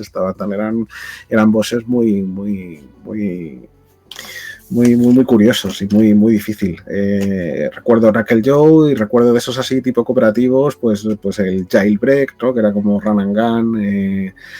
Recuerdo el Iron Horse, que después Konami sacaría el Sunset Riders, que era, digamos, más del oeste pero más completo. El Iron Horse era que ibas sobre un tren, vaqueros, y ibas cambiando de arma, tenías una pistola o un látigo, no sé qué, ibas sobreyendo por el tren. Recuerdo, tengo muchos arcades muy míticos de la época que la verdad es que te retraen ahí a tiempos muy buenos. Incluso el Mario Bros, el primer Mario Bros, que eran la pantallita simplemente con el POU ese en el medio, ir dándole golpes por debajo de la plataforma a los bichitos para que dieran la vuelta y matarlos, y si se te iba acabando el tiempo, pues se aceleraba todo loquísimo. Entonces ese primer Mario Bros también lo recuerdo de los arcades mucho. Es que el verdadero competitivo, el de verdad, es el de la máquina arcade, el ver en la cara de la jeta al colega sufriendo y cagándose en tus muertos. Ese era el verdadero competitivo. Realmente disfrutar o sufrir, porque también había momentos que sufrías, porque siempre te llegaba la arma en tu zapato y te daba candela, ¿no? Al final yo creo que esa época lo que lo hemos podido disfrutar, además y con el tema de los 5 duros, ¿no? El tema de que tenías el dinero justo y que si no salías entraba el otro, fue glorioso. Fueron unos añitos muy buenos. El competitivo, eso era competitivo de verdad. Además, claro, ese era competitivo, claro, y además me acuerdo que mejorabas muchísimo. La necesidad premiaba. Aprendías a realmente a jugar. Había mucho handicap. Sí. Aprendías a jugar. Realmente llegabas y cuando te dabas cuenta, al cabo de 2-3 meses, hostia, si dominabas. Como viniese alguno que decía que jugase y no se había metido a jugar con nosotros, se metía y salía escaldado. Claro, porque te adaptabas enseguida, ya aprendías de verdad, aprendías a base de sufrir o de no perder dinero. El juego de ninjas del que no me acordaba antes era el Ninja Gaiden, así que imagínate si empecé nervioso. Ostras, el Ninja Gaiden. Brutal, de ese estaba el Shadow Warrior, era aquel del lobo blanco, que ese me acuerdo mucho, que era complicado, jodido el juego. Había muchos, que además hubo una época que tuvimos muchísimas máquinas arcade. Me acuerdo que cualquier recreativo, si no os acordáis de la época, mínimo tenían 60, 80 máquinas arcade. Era muchísimo, era mucho. Y además iban renovando porque se las iban cambiando de sitio y traían placas nuevas, metían placas viejas. Y además, lo suyo, no sé si había pasado, ¿no? Yo me acuerdo que dominabas algún juego y tal, y te cambiaban el juego, ¿no? Me acuerdo que y te lo quitaban, Y claro, ya tienes que probar alguno y venías con el dinero justo y salías escaldado, porque claro, como no sabías jugar, te metías en alguno y pillabas. Me acuerdo, me pasó a mí cuando jugué la primera vez con el Metal Slug. ¿Cómo pillé? Nada, me duró 2 minutos. La primera vez que jugué al Metal Slug, nada, 2 segundos. Primero porque me quedé maravillado ahí por los gráficos. Me dije, madre de Dios, ¿qué es esto? Y después porque era súper difícil. Y el arcade era un sacamonedas tremendo. O sea, ese juego lo recordamos con mucho cariño después, pues, cuando lo jugamos en consolas y en ROMs o en lo que sea, pero en la época fue horrible. O sea, es decir, que era súper, súper difícil. ¿Nunca os ha pasado de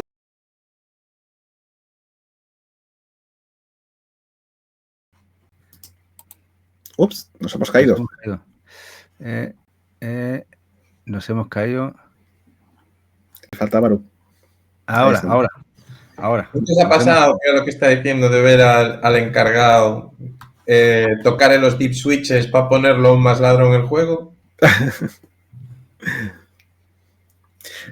Pues eso no lo he visto, pero sí recuerdo los encargados perseguirnos por intentar hacer el truco de la moneda atada con una cuerdecita de nylon, de sedal, o por ir con un mechero de estos eléctrico a dar la chispa para que saltaran los créditos. Eso sí recuerdo que haber salido de la oreja ahí tirándome en algún recreativo. A mí me había pasado con el tema de los pinballs, de pegarle los golpes, ¿no? Había alguna que le metías el golpetazo y podía evitar que la bola cayera, ¿no? Y siempre estaba el tío que no le pegara golpe a los pinballs, vamos. Y yo me acuerdo que alguna habíamos salido escaldados, sí. Ha dicho, no, toma por culo de aquella, me cago en Dios. Y te echaban. Pero bueno, yo el tema de la moneda, el tema de tal, eso no llegamos a hacer eso, ¿no? Eso mira al Diego, que se lo tenía callado. El mechero yo sí lo hice también. Y Baruco lo tenemos ahí callado, el pobre, sí. Que me parece que no... Estoy hasta muteado para no molestaros, si quiera. Es que además, mira, estamos hablando de máquinas arcade y encima de beatemaps. Y de juegos de lucha que además le encantan a Baru. Totalmente, pero vamos, yo estoy aquí como oyente disfrutando, soy como uno del chat más, vosotros seguirá vuestro rollo, ¿eh? Hay un juego también que no sé si lo habrás jugado, que hay que hacer mención en la primera mitad de los 90, que es el Punk.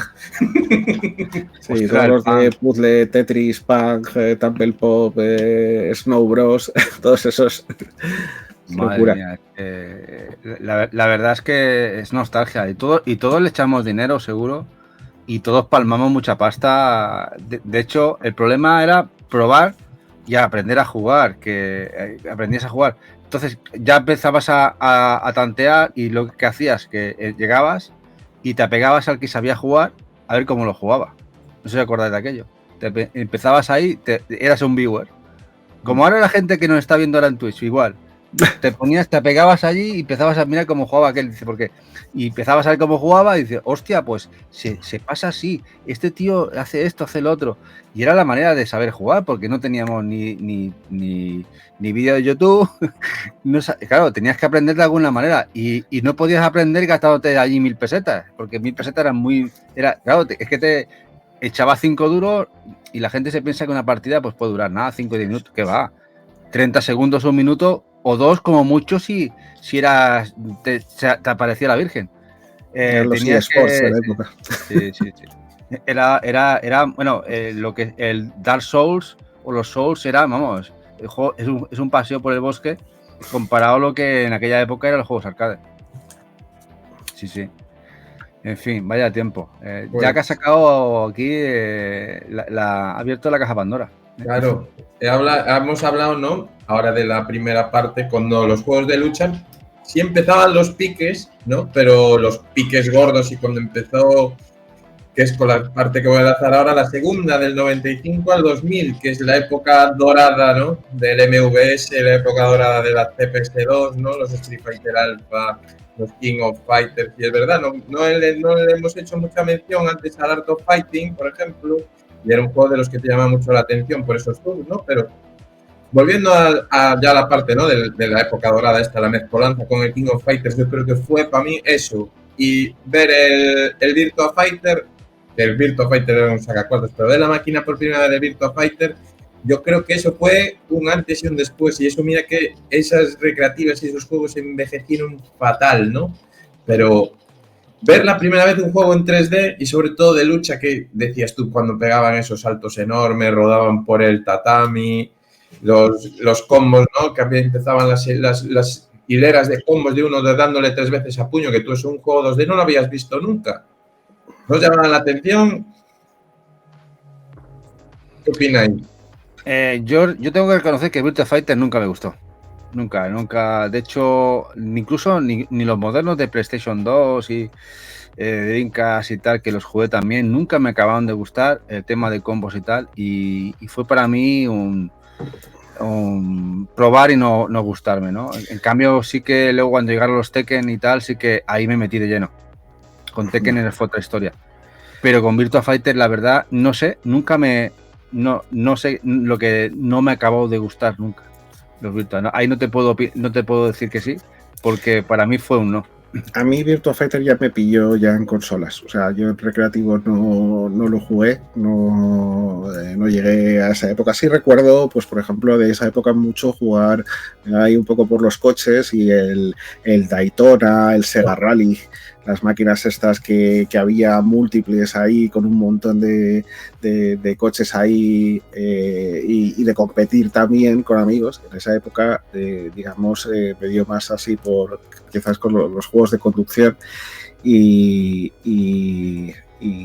ya os digo, más V-Rally y Daytona que eran maravillosos, vamos, eran juegos brutales en los arcades y que enganchaban muchísimo.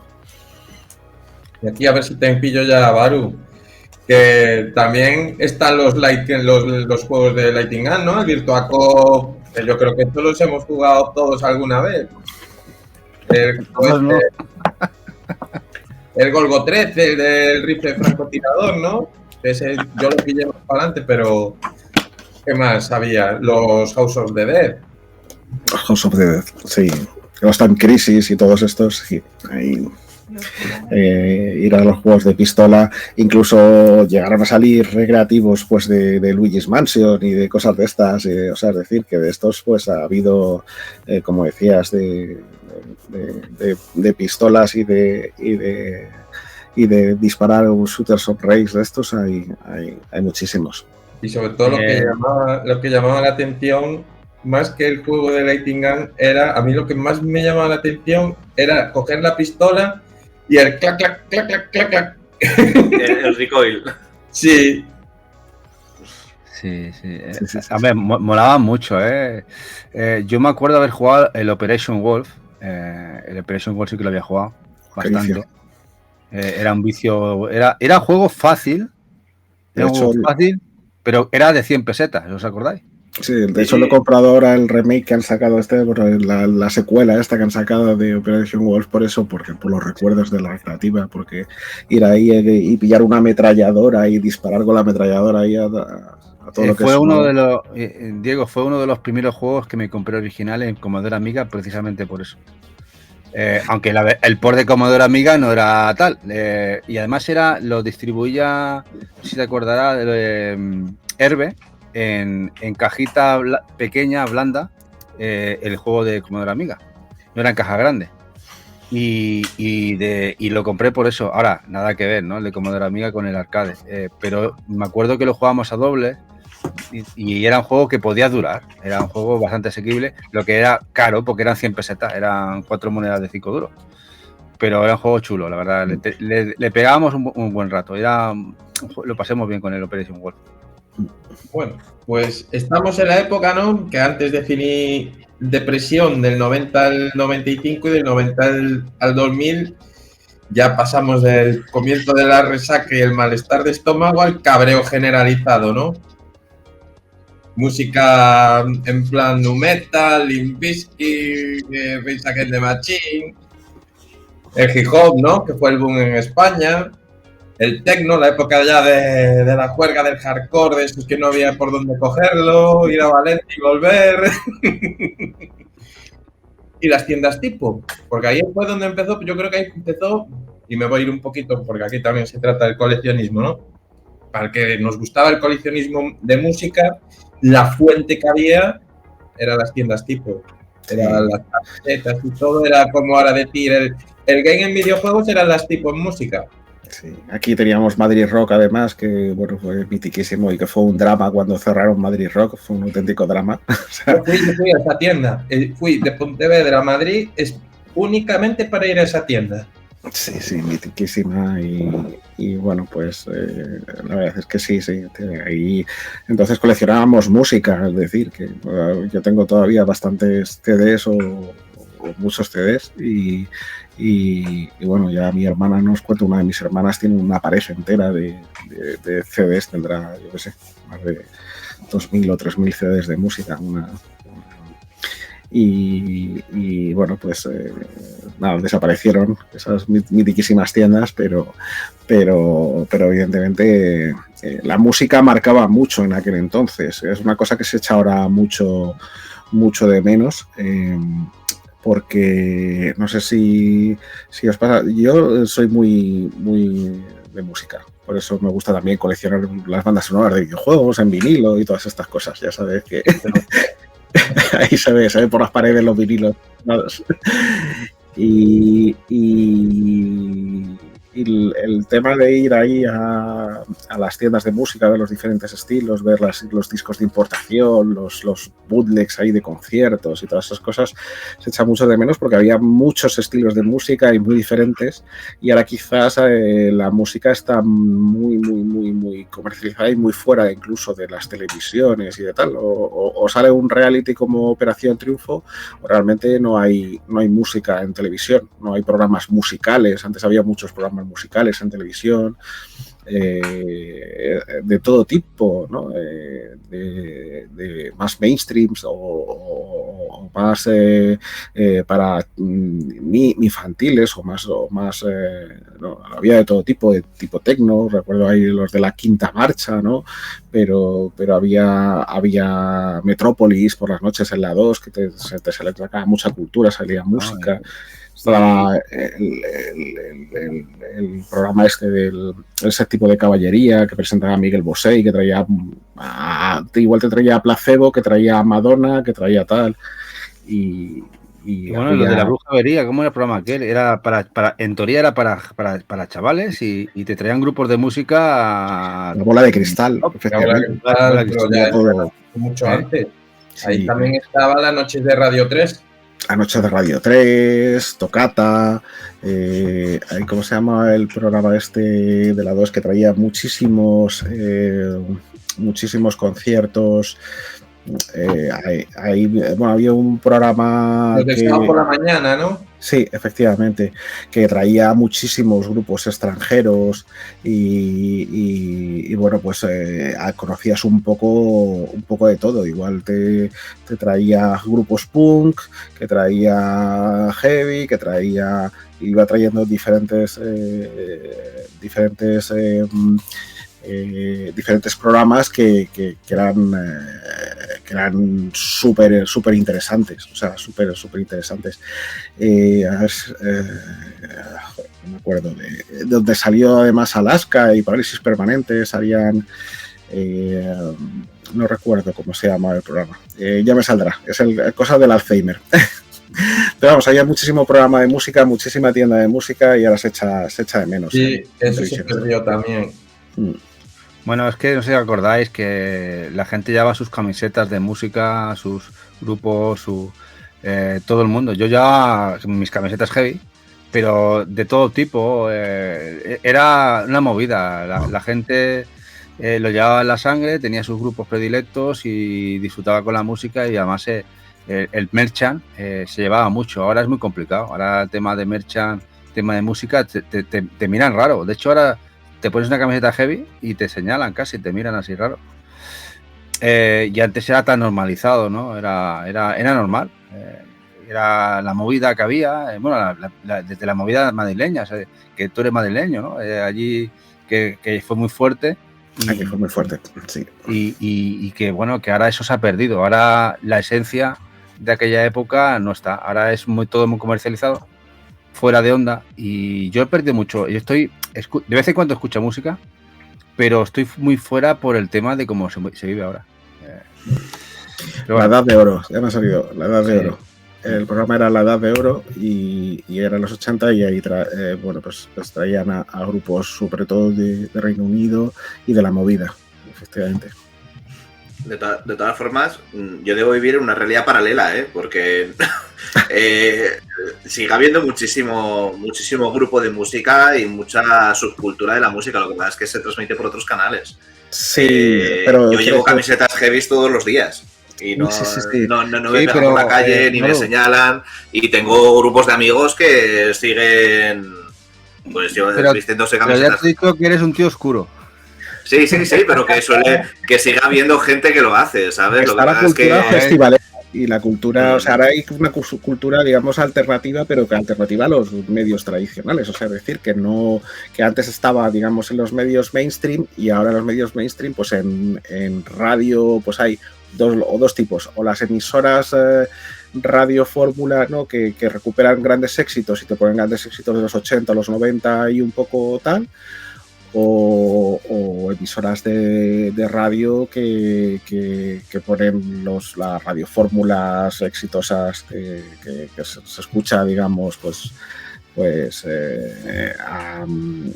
o bien reggaeton, trap, no sé qué, o bien pues con mucho pues a los americanos tipo Kanye West o Dua Lipa o este tipo de pop que hay ahora, o sea, y en internet sí hay grandísimos youtubers y tal, como Music Radar Clan o como muchos otros, o sea que hay muy buenos youtubers difundiendo música y difundiendo tal, pero digamos que en los medios mainstream se han olvidado de la música y las tiendas, pues que ha quedado el reducto de los vinilos, ¿no? De coleccionistas ahí en la FNAC y en poquitos sitios, pero es la gente la que lo mantiene vivo y la que se busca las habichuelas, no que te lo pongan como antes estaba en todos lados, o sea, ya no hay conciertos en televisión.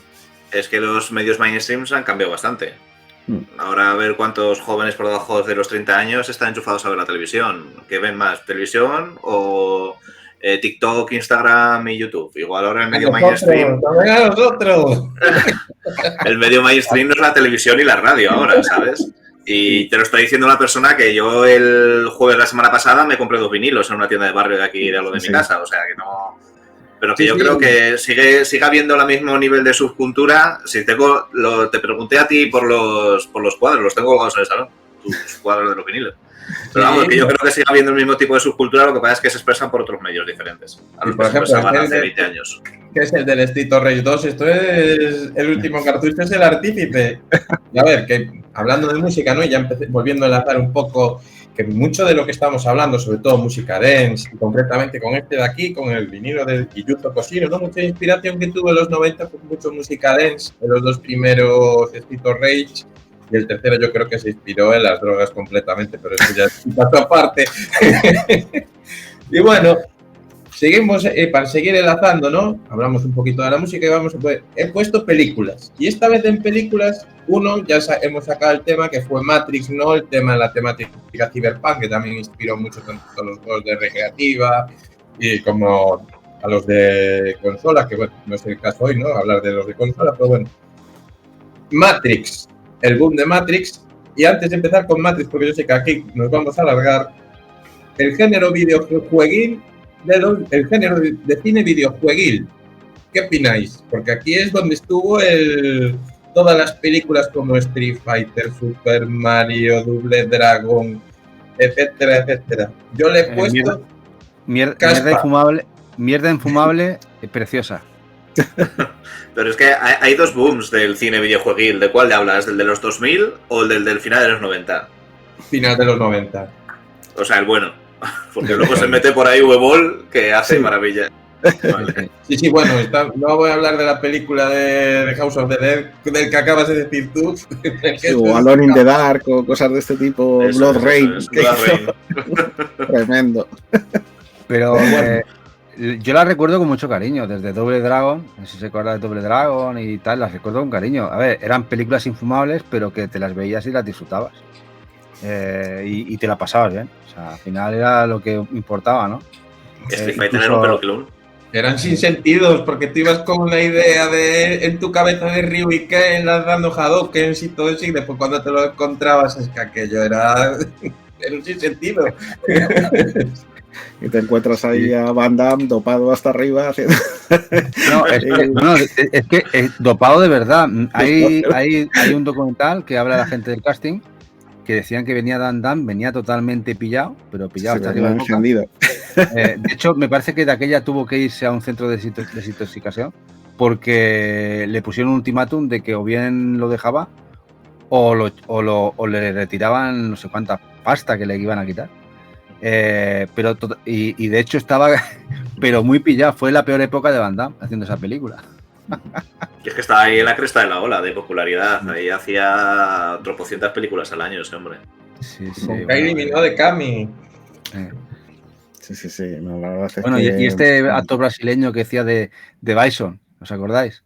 Sí, Robert Julia. El Julia, pero ese es muy buen actor. Lo que pasa es que ahí estaba con la... Es más, hizo esa película porque se lo pidió su hija. Sí. Que era fan del videojuego y dije... Papá, quiero que te metas en esta película. Y dice que fue uno de sus peores rodajes. Sí, de sus peores rodajes, pero el que mejor lo hizo. Hombre, por supuesto, era el único que tenía tablas de actor. Sí, pero es curioso porque las películas de videojuegos eran muy malas, pero contaban con grandes actores, porque la de Super Mario Bros. Pues tenía ahí a Bob Hoskins, tenía a John Leguizamo, que hacía de Luigi, y tenía un repartazo. Y luego, pues la de Mortal Kombat tenía a Christopher Lambert ahí, tenía, o sea, es decir, que tenían actores de renombre todas, o de bastante renombre, y Alone in the Dark, la de V-Ball, pues creo que era el protagonista de Alone in the Dark se me ha quedado ahora, me he quedado en blanco. Sí, también se me ha quedado en blanco. Es este actor que, bueno, que en aquella época funcionó bien y que luego se vino a Venom, ¿no? Sí, súper famoso, que salió con el nombre de la Rosa, que era Atso en el nombre de la Rosa, y luego hizo las crónicas vampíricas, que era el periodista de crónicas vampíricas, y luego salió hace poco otra vez en la serie de Mr. Robot, que la primera temporada que hace de hecho, sí, sé quién dice, que también sale en Robin Hood, que es era de Kevin Costner. Kevin Costner no sabría decirte si salía en Robin Hood. Sí, es el acompañante, ¿no? En el nombre de la Rosa de... El acompañante del nombre de la Rosa, efectivamente. Sí. Christian Slater, sí. Christian Slater. Lokimara ahí, que es una crack, acaba de decirlo. Christian Slater. Muy bien, Lokimara. Ahí a tope Lokimara. Ahí, apuntadora número 2. Está Shinra Mapache como apuntadora número 1 y apuntadora número 2 Lokimara. Gracias, Lokimara. Ya, ¿no? Un poquito Street Fighter, sobre todo Street Fighter. Recordar que Street Fighter que no lo voy a decir más, Street Fighter y Double Dragon tuvieron edición en videojuego, esas películas en concreto. La de Double Dragon, un juego muy bueno, y la de Street Fighter mejor no hablamos. Y bueno... La película de Dragon Ball también tuvo su juego de PSP. Esa película a lo mejor no hablar, pero bueno. Qué película. Qué dolor. Yo aquí tengo apuntado, ¿no? Ya volviendo al tema de arcades. Los 3D, ¿no? Que ya hemos hablado de los de lucha, las light gun, la de coches, las máquinas raras. Y ahora un pequeño homenaje que hay, sobre todo porque creo que a Gaelco. Que yo creo que todos hemos jugado al World Rally alguna vez y a mí me pilló la recreativa. Que yo creo que eso también creo que fue en el año 96, ¿no? Que yo creo que fue uno de los juegos más masificados que hubo Claro, World Rally fue, o sea, Gaelco venía de Figurat, de desarrollar juegos para los microordenadores, para Amstrad, Spectrum tal, y Gaelco hizo en los microordenadores, o sea, Figurat hizo los microordenadores el Carlos Sainz, y de hecho la máquina recreativa iba a ser de Carlos Sainz, pero justo ese año cambió de escudería y entonces no podía jugar con Toyota, sino que Carlos Sainz padre, porque claro, están Carlos Sainz padre y Carlos Sainz hijo. Carlos Sainz padre sigue luchando, fijaros, desde los 90 ganando campeonatos del mundo, ahora ganando el último Dakar. y efectivamente, sí, a World Rally jugamos muchísimo y algún otro de los de Gaelco también. Y de hecho, pues tengo por aquí, yo creo, efectivamente, los arcades de Gaelco que han salido en Evercade. En Evercade, que vienen aquí unos cuantos más de los suyos. Hicieron bastantes juegos. Han sacado 2 cartuchos de Evercade, de hecho, de Gaelco. Yo, ¿cuál es el...? Había uno, ¿no? Porque yo los que pillé fue el World Rally, es que eso hubo una época, es que estaba en todos los bares y me daba hasta coraje porque quitaban juegos de lucha por poner el World Rally. Y el que había antes, uno que era de un chavalín que que tenía un anillo aquí en el pecho, que era plataformas. Eso no lo recuerdo yo. Sí, recuerdo por aquí que habrá la Rolling Pizza del Surf Planet, que era un maquinón también, pero no recuerdo yo el de plataformas.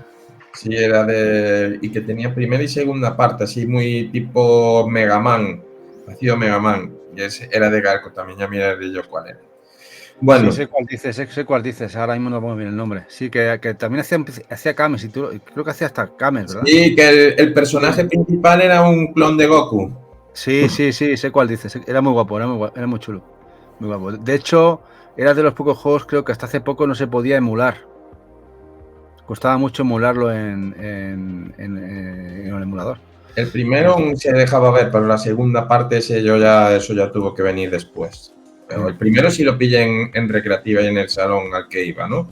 Y bueno, después de hablar un poquito de Gaelco y sobre todo de World Rally, ¿no? Más que nada, ya entramos en lo gordo y lo que me trajo a mí por lo que me hizo amante de los salones recreativos. MVS vs CPS2, Lucha, Cops y Street Fighter Alpha. Y los picos que hablábamos antes.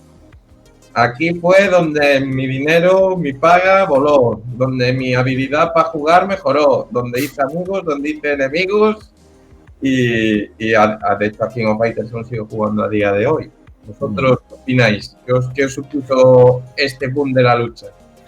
Bueno, yo en esa parte ya del King of Fighters y todo esto, yo ya estaba menos en arcades, o sea, es decir, ya no iba tanto a arcades y ya estaba más liado con consolas y ya de hecho por aquella época yo ya coleccionaba cacharros, ya, o sea, es decir, que yo llevo mucho tiempo coleccionando cacharros, mucho tiempo, entonces ya lo dedicaba a comprar cositas para ir añadiéndolas a la colección y empezaba a ahorrar para eso. Entonces ya me pilló en retirada de arcade y más consolero. Yo sí que le pegaba de vez en cuando, le pegábamos, seguíamos haciendo el loco. Y bueno, me acuerdo los vicios ya cuando podíamos elegir los personajes como el Bison. Y con Bison éramos dioses. ¿Os acordáis de Bison, de Street Fighter? Y con Bison, de hecho, cuando cogíamos Bison, la única manera de ganar a Bison era con otro Bison. No sé si os acordáis. Y era y me acuerdo que era una época muy loca. Luego, a King of Fighters sí, habíamos jugado, le pegábamos menos. Le pegábamos más a los de Street Fighter. Esa es la verdad. Street Fighter sí. Le pegábamos. Street Fighter sí, a King of Fighters ya en esa época pues empecé, o sea, ya la época de MVS sí que jugaba algo, pero quizás a más porque en aquella época trabajaba en un pub, teníamos una Neo Geo, iban cambiando los videojuegos, venían ahí de la empresa a ir cambiando los videojuegos y bueno, pues pedimos en aquella época el Metal Slug para tenerlo, luego nos pusieron también los Samurai Showdown y el Super Sidekicks, que estábamos ahí súper enganchadísimos al fútbol, a los juegos de fútbol y nos picábamos mucho. Y bueno, pues pero ya en esa época digamos que jugaba muchísimo menos y que era más testimonial. Yo, para mí, lo más bonito de esto eran los piques. Yo los piques y con mis amigos, que es algo que recuerdo, y aun cuando estuve aquí en verano, tuvimos Flores, Kabuki y Lena jugando, y el hijo de Kabuki jugando en mi casa, ¿no? Pues, y rememorar, aunque fuera en consola, rememorar aquello, pero sobre todo la esencia era la recreativa, y echar y venían y te picaban o querías jugar y te echaban de la máquina con 5 duros y decías, pues que no puede ser, hoy que me apetece jugar tranquilo, jugar contra la máquina y viene este y me quita, ¿no? Y después, aparte de que eso lo tengo guardado de mi brainstorming para otros podcasts, ¿no? Vosotros habláis de Bison, pero aquí yo diría que el icono fue Yori Yagami, ¿no? Podría ser. Nosotros tuvimos la suerte que nosotros, ya con el tema de las arcades, luego montamos un local, toda la colla, todo el equipo en pleno, que éramos 14 o 15, y alquilamos un local entre todos, y en el cual teníamos una Dreamcast, una PlayStation 1, luego vino una PlayStation 2, varias televisiones, teníamos la mesa de Warhammer, una nevera, y jugábamos a Warhammer, a Roll, a los Dungeons and Dragons típicos, a Warhammer y piques de Soul Calibur en Dreamcast y Tekken 3 en PlayStation 1. Y era brutal. Tuvimos el local alquilado, lo alquilamos 4 o 5 años y eso es increíble, claro. Imaginad que éramos siempre 6 o 7 o 8 jugando en consola y después del arcade vino aquello. Y eso es disfrutar a tope, ¿no? Lo que dice Jack que en su casa, ¿qué tal? Eso es lo mejor que puede haber, ¿no? Tener esos piques con gente. Además, hacíamos lo mismo, era el que perdía salía, pero el que ganaba se mantenía. Y era mortal, eran unas risas brutales y muy guay. Una época muy chula. Es que a finales de los 90, primeros del 2000, en esa época empecé a jugar más a juegos en red, o sea que nos juntábamos varios amigos con ordenadores y montábamos ahí red, además de impartía clases también en una academia y teníamos ahí una red también y a veces pues nos poníamos a última hora después de dar las clases digamos a jugar un poco en red y jugábamos empezamos con los tipo Doom, Quake, Age of Empires y tal, y empezamos con el juego en red. Pues ya enlazo con lo que acaba de decir el último cartucho, ¿no? Porque ya hemos terminado las dos mitades. ¿Y vosotros cuál creéis que fue la muerte de los salones recreativos? Las consolas. Yo creo que cuando las consolas evolucionaron lo suficiente, efectivamente, yo creo que mató el juego recreativo y el PC también con el juego en red también influyó mucho, porque, vamos a ver, al principio los recreativos estaban muy por encima de las consolas. Es que íbamos a los recreativos y claro, la suavidad que tenía aquello, los colores, el movimiento, los sprites enormes, los scrolls, todo ese tipo de cosas, pues estaban muy por encima de lo que veíamos en consolas. Y luego recibías la versión de consola, la conversión, y lo recibías como si fuera aquello una maravilla. Pero decía, jugate con el arcade en casa, pero no, estaba muy lejos. Estaba muy lejos. Me llevo muchas decepciones con eso, ¿eh? Sí. Y claro, pues cuando las consolas alcanzaron un nivel técnico suficiente, pues decías, ¿para qué voy a gastarme un dineral en juegos que además son trampa? Juegos que te hacían trampa claramente para sacarte el dinero. y en lugar de eso pues puedo jugar en casa, en una consola ya súper potente, y yo creo que para mí eso fue la muerte del arcade. Entre lo caro que se pusieron los arcades, porque subieron muchísimo de precio, ya en la última época eran monedas de 500 pesetas, o sea, ya era dinero. Pues yo creo que entre lo caro que se pusieron y las consolas, pues fue la muerte del arcade.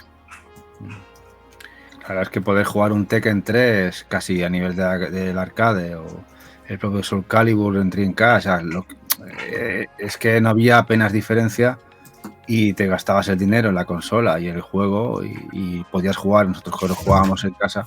Luego, como tú bien dices, el tema del PC y el tema en red, es que mató, pero lo mató además muy rápido. Fue en 3-4 años mató. Un montón de sitios se fueron al carajo. O sea, fue brutal. La muerte del arcade fue rapidísima en España. En Japón sabemos que duró muchos más años, pero en España fue la muerte, vamos, a tiros. Acabó mal. Esto, muchos acabaron arruinados porque se habían metido en... ya sabéis que los arcades en aquellos años ya empezaban a salir máquinas muy innovadoras y eran muy caras y acabaron mucha gente arruinada. Eso fue el caso de Neo Geo. Y siguiendo el hilo vuestro, ¿no? Yo, por ejemplo, los King of Fighters y los Street Fighter a mí en consola no me gustaban por los tiempos de carga, que eran una barbaridad y te fastidiaban toda la experiencia. El King of Fighters 97 en Play 1 tardaba una barbaridad en cargar, y el 95 en Saturn, y con el cartucho de memoria incluido, era una barbaridad también, y no era lo mismo que recreativa. Yo ahí, lo que yo diría que lo mató fue más los cibercafés, el StarCraft, los piques de Counter-Strike y eso que lo que fue en las videoconsolas. Sí, porque aquel entonces efectivamente pues empezaba el juego en red, como decía yo mismo antes y como decían por aquí también por el chat y tal, no sé cuánto, pues empezamos por aquella época a jugar en red y te juntabas con unos cuantos amigos y jugabas a Quake, jugabas a Counter-Strike, jugabas a un Real Tournament, jugabas a tal y aquello, y además que fue una época de oro para todas aquellas mega reuniones de LAN, ¿no? De estas las LAN party, donde la gente se desplazaba, iba con los PCs y si te unías ahí, te enganchabas a la red y te ponías a jugar en LAN party contra un montón de gente. Y de los mods de PC y todas estas cosas.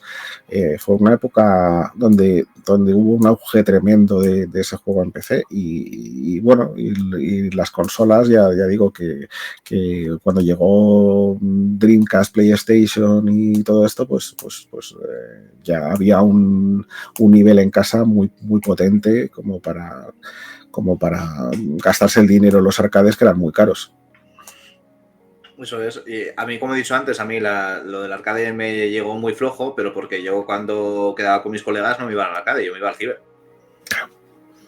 Es que yo al arcade he ido ya 4 coletazos, pero en esa época lo que se llamaba irse al ciber, porque era lo que te suplía de algo que la mayor parte no teníamos en casa, que era lo que hacía el arcade, ¿no? Te daba máquinas que no podías jugar en casa. Pues el ciber te daba lo mismo. La mayoría de parte de nosotros no teníamos una conexión de internet lo suficientemente rápida como para jugar online, o había juegos que funcionaban mejor en LAN que no de forma online, y ahí te metías pues toda una tarde y salías con los ojos inyectados en sangre, ¿no?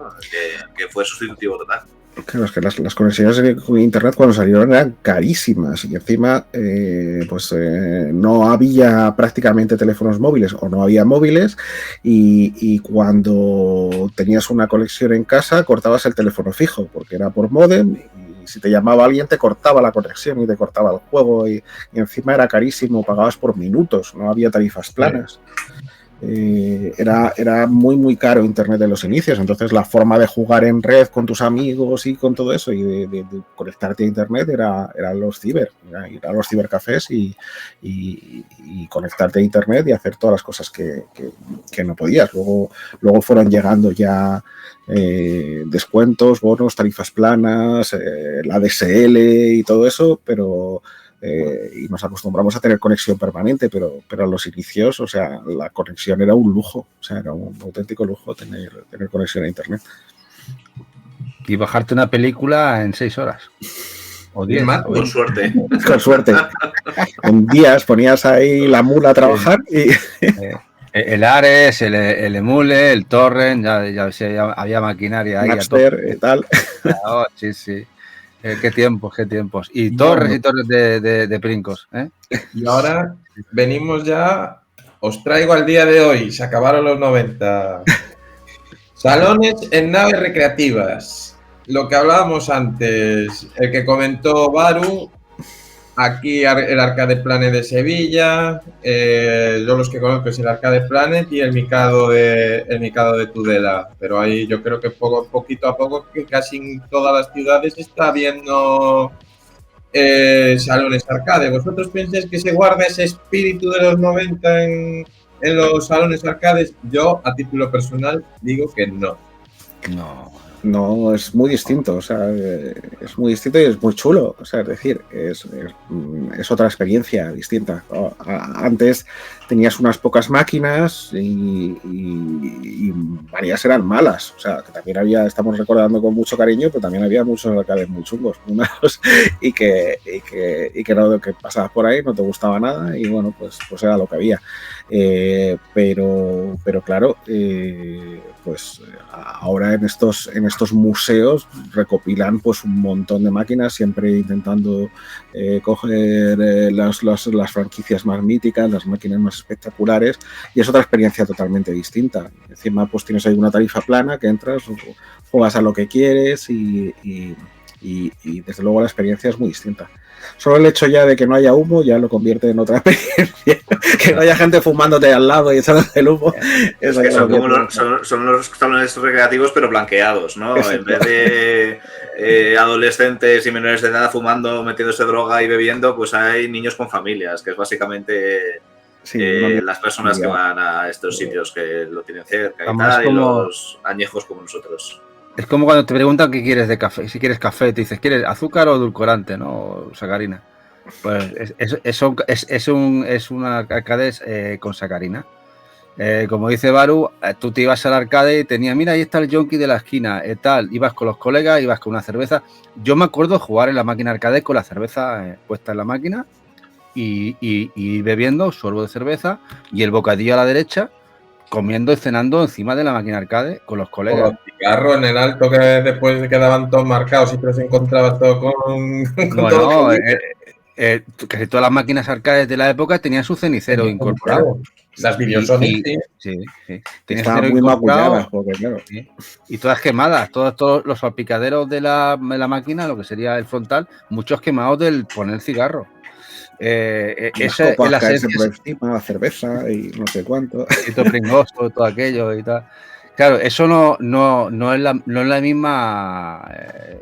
No es lo mismo que entonces, pero ahora es muy diferente y como decía Diego, también es algo también diferente y también muy bueno porque hay máquinas arcades que en la vida hemos probado mucho de nosotros. La de los trenes, por ejemplo, en Sevilla.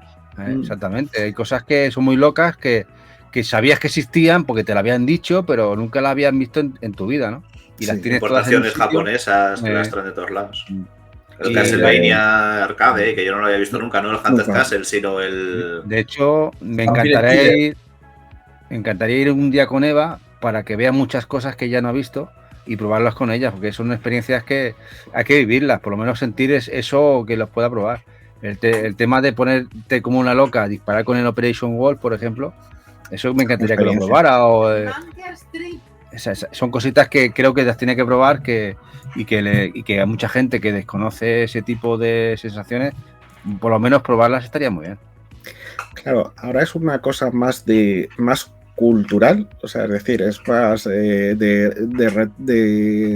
digamos, preservar y transmitir esas sensaciones, ese conocimiento y esas máquinas y que los niños también lo disfruten, las nuevas generaciones, porque a los niños les encantan los arcades, o sea, vosotros le habéis visto que ahora los ponen también, pues en muchas franquicias de comida te ponen un arcade ahí con un main, ¿no? O con un Pandora y te ponen ahí no sé cuántos juegos y los niños hacen cola o se suben, están a todas horas ahí encima un taburete jugando jugando a eso. Entonces, y en todos estos sitios pues es un ambiente muy familiar o gente de vuestra edad que vamos allí a rememorar tiempos y a disfrutar un poco y ver esas máquinas, porque no puedes, por espacio no puedes tenerlas en casa. Nos encantaría tener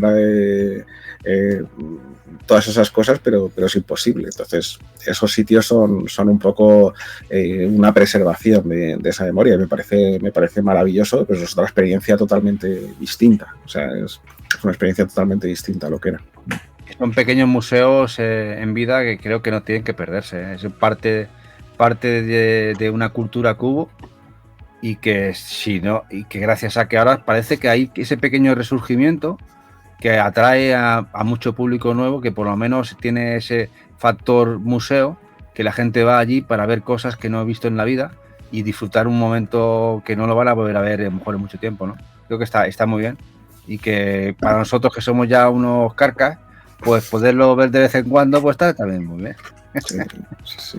Y probar arcades que se salieron un poco de nuestra época, pues esos arcades más modernos que han ido saliendo y con cabinas enormes y tal, que vienen de Japón y que bueno, pues que son muy espectaculares, pero que no hemos vivido aquí. De hecho, pues por ejemplo, el Super Idora y tal de Locomalito llegó a salir en arcade en Japón, y lo han convertido en un arcade. Pues jugar al Super Idora en un arcade, pues tiene que ser una chulada jugar esa versión arcade. Pues claro. pues, Y sobre todo, probar está igual. Estaría guay, sí. Baru, ¿estabas ahí? No, sobre todo máquinas que no se pueden emular en casa. Máquinas que necesitan de cabinas o de escopetas o de pistolas o de vete a saber qué, que no hay otra forma de preservarlas más que actualizando la máquina original y reparándolas. Es que se calcula, decían que había un 30 y un 40% de juegos arcade que no tienen versión consola, Cuidado, es que hay mucho juego que va a morir, que va a desaparecer. De hecho, hasta hace poco, hasta que no lo editó Limited Run, un juego de Cave, todavía no había salido fuera de los salones recreativos. Un shot más como un pino. Hay mucho juego que por desgracia son de editores que han muerto o han pasado, que están en arcade, ya no sé, y van a morir ahí. Es una auténtica pena, y que esa esencia y esa historia de los videojuegos, y sobre todo juegos que son jugarrales, la mayoría de ellos, y van a morir, van a desaparecer, porque esas placas tienen un periodo de vida, morirán. Y no hay preservación real de esos juegos en lo que sería en ROM siquiera. O sea, que no, en fin, y luego la experiencia, la velocidad y todo, o sea, no es la misma experiencia jugarlo en placa que jugarlo emulado, con lo cual es vital que sigan estas iniciativas y estos sitios para que preserven la experiencia de juego, porque es que hay cosas que o la juegas en la máquina original o no tienes la misma sensación.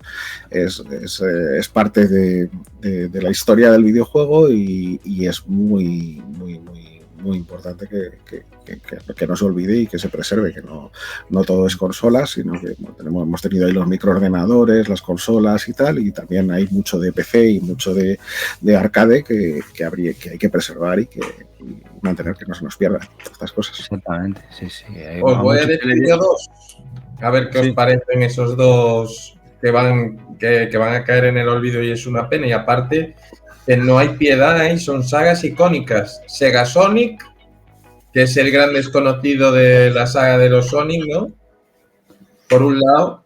Y por otro lado, el Golden Axe, el Revenge of the Thunder, que la única manera que tienes de jugarlo que no sea arcade es en la Astro City Mini. Astro City Mini, mira, por eso. Pues fijaros, hasta hace poco además, por ejemplo, Daytona 2, que lo acaban de sacar, que puedo jugar dentro del último Yakuza, pues no estaba tampoco. O sea que y en esto pasa mucho, que Sega tiene un montón de franquicias que dices, está anunciando ahora nuevos juegos y relanzar esas franquicias, a ver si nos saca estos juegos también para consola y para poder jugarlos. Es tremendo que se pierdan juegos de esa talla, ¿no? Tan enormes. Pues os voy a contar una anécdota para cerrar esta parte. Yo estoy cortando aquí a la gente que Hace tiempo que nos enrollamos, nos subimos por la... empezamos a tirar del hilo. Mira, para que veáis lo que es realmente lo que... Porque yo mi impresión cuando fui, ¿no? La primera vez no me gustó. No, dije yo, la sensación de que como no tenía los piques, no había el humo, tenía esa idea, ¿no? Pues me puse a jugar Mortal Kombat 2. A mí me gustan los juegos de lucha y concretamente el Mortal Kombat 2 yo le pegué muchísimo. Y sé hacer algunos fatalities. Y se me puso un chavalín que tendría unos 10, 11 años al lado mío a mirar cómo jugaba. Y cogí, me quedé mirando para y dije, ¿quieres jugar? Y me dice, sí. Y echamos una partida, cojo y le hago un fatality. El chaval se queda pillado. Digo, ¿quieres seguir jugando? Y me dice, sí, pero prefiero verte a ti. Y yo cogí, seguí jugando. Aún me acuerdo, tenía Reptile y estaba comiendo cabezas. Y digo, joder, haría el otro fatality y no me acuerdo. Pues no estaba el chaval con el móvil y se puso a buscarme los fatalities todos de Reptile en el móvil. Y dice, tú sigue jugando, mirad esto. Y me enseñó el móvil y con los movimientos. Y dije yo, caramba, mira tú aquí lo que se viene. Y dije, eso me llegó a la patata, ¿eh? Sí, que nuevas generaciones jueguen bien a los arcades y que los veas jugar ahí arcade mola, tiene su miga. Así que esta nueva moda de eso de los arcade bars y todo esto que está saliendo en los centros de las ciudades, pues aquí en Madrid tenemos el arcade bar que está justo detrás del edificio Telefónica de Gran Vía. Bajas ahí unas escaleras, te tomas una cerveza o un refresco, lo que sea, y te lías ahí a jugar lo que quieras. Y tienen, pues eso, los Street Fighters, el Kylax Dinosaur, el Capitán Comando, arcades mitiquísimos, y te echas ahí una copa y juegas unos arcades. Y como tal, pues están saliendo en muchas ciudades. O sea que es una cosa fantástica ver a gente de nuevas generaciones controlando mucho los arcades. O sea, es un gustazo. Sí, mola. De hecho ahora hay la moda de que en las ciudades costeras ahora están reviviendo también, como tú comentas. De hecho, creo que en Cambridge, que estuvimos el año pasado, vimos que habían abierto también un centro arcade y estaba lleno, con 15, 20 máquinas arcade. O sea que está guay, que esté volviendo como el vinilo. Eso mola, la verdad, está chulo. Y bueno, ¿cómo lo lleváis, el hambre? Pues mucha sed, hambre. Bueno, pipí de momento no, pero bien.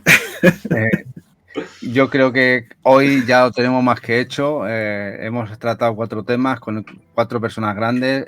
No lo hemos dicho en abierto, pero estos señores, Barugón y sobre todo Barugón y Último Cartucho, tienen canales de YouTube y Twitch, en el caso también de Diego, Último Cartucho.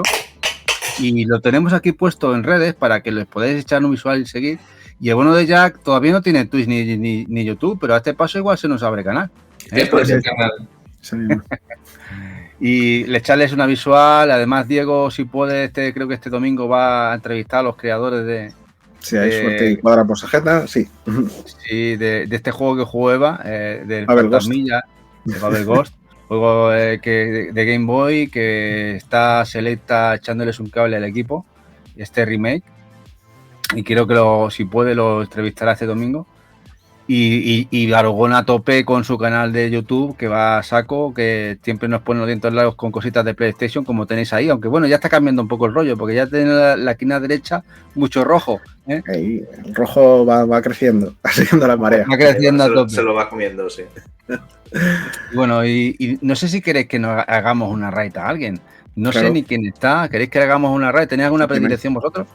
Eva te había puesto, creo que Sí. alguien. ¿A quién había puesto Eva? No lo he visto. ¿A quién? O decidid vosotros mismos. Si tenéis a alguien por ahí que queréis que nos vayamos con. Ya que No, estáis aquí vosotros. dijo Eva mismamente.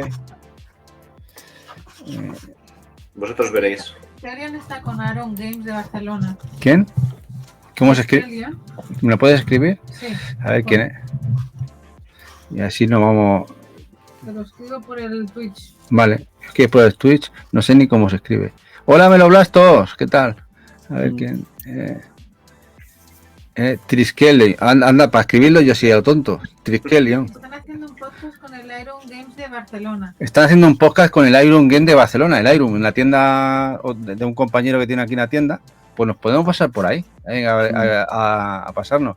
Bueno, a todos los que habéis estado con nosotros en este podcast que hemos hecho, la segundo de los chicos, nos lo hemos pasado muy bien. Gracias a todos y todas. No sé si queréis comentar alguna cosita más vosotros para despedirnos.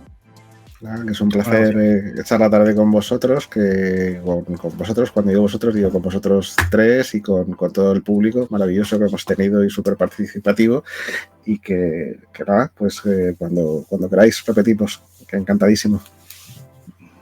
Y hombre, hay que repetir, yo estos tiempos, esto mola muchísimo. Y bueno, y que no se me olvide agradecerle a Ray que ha hecho Triple Indie y Metrical, los dos grandes, que nos han hecho ahí una super Ray los dos. Y bueno, nos vamos a marchar con el señor Triskelion, que está con el bueno de Iron. A ver, un tipo podcast. Muchas gracias. Vamos marchándonos. Voy aquí que le doy. Y sobre todo, me habéis dejado, sobre todo el bueno de Diego, que me ha dejado ahí con los dientes largos enseñando esa merca. Me ha dejado ahí. Bueno, Tony, tú tampoco puedes hablar mucho, que tú nos dejas 5 días con los dientes largos al revés. Es venganza por lo que haces. Sí, bueno, ya eso luego será venganza. Bueno, muchísimas gracias, majísimos y majísimas. Nos vemos en el próximo, de aquí 2 semanitas. Chao, chao. Nos vemos. Besos, abrazos. Chao, chao.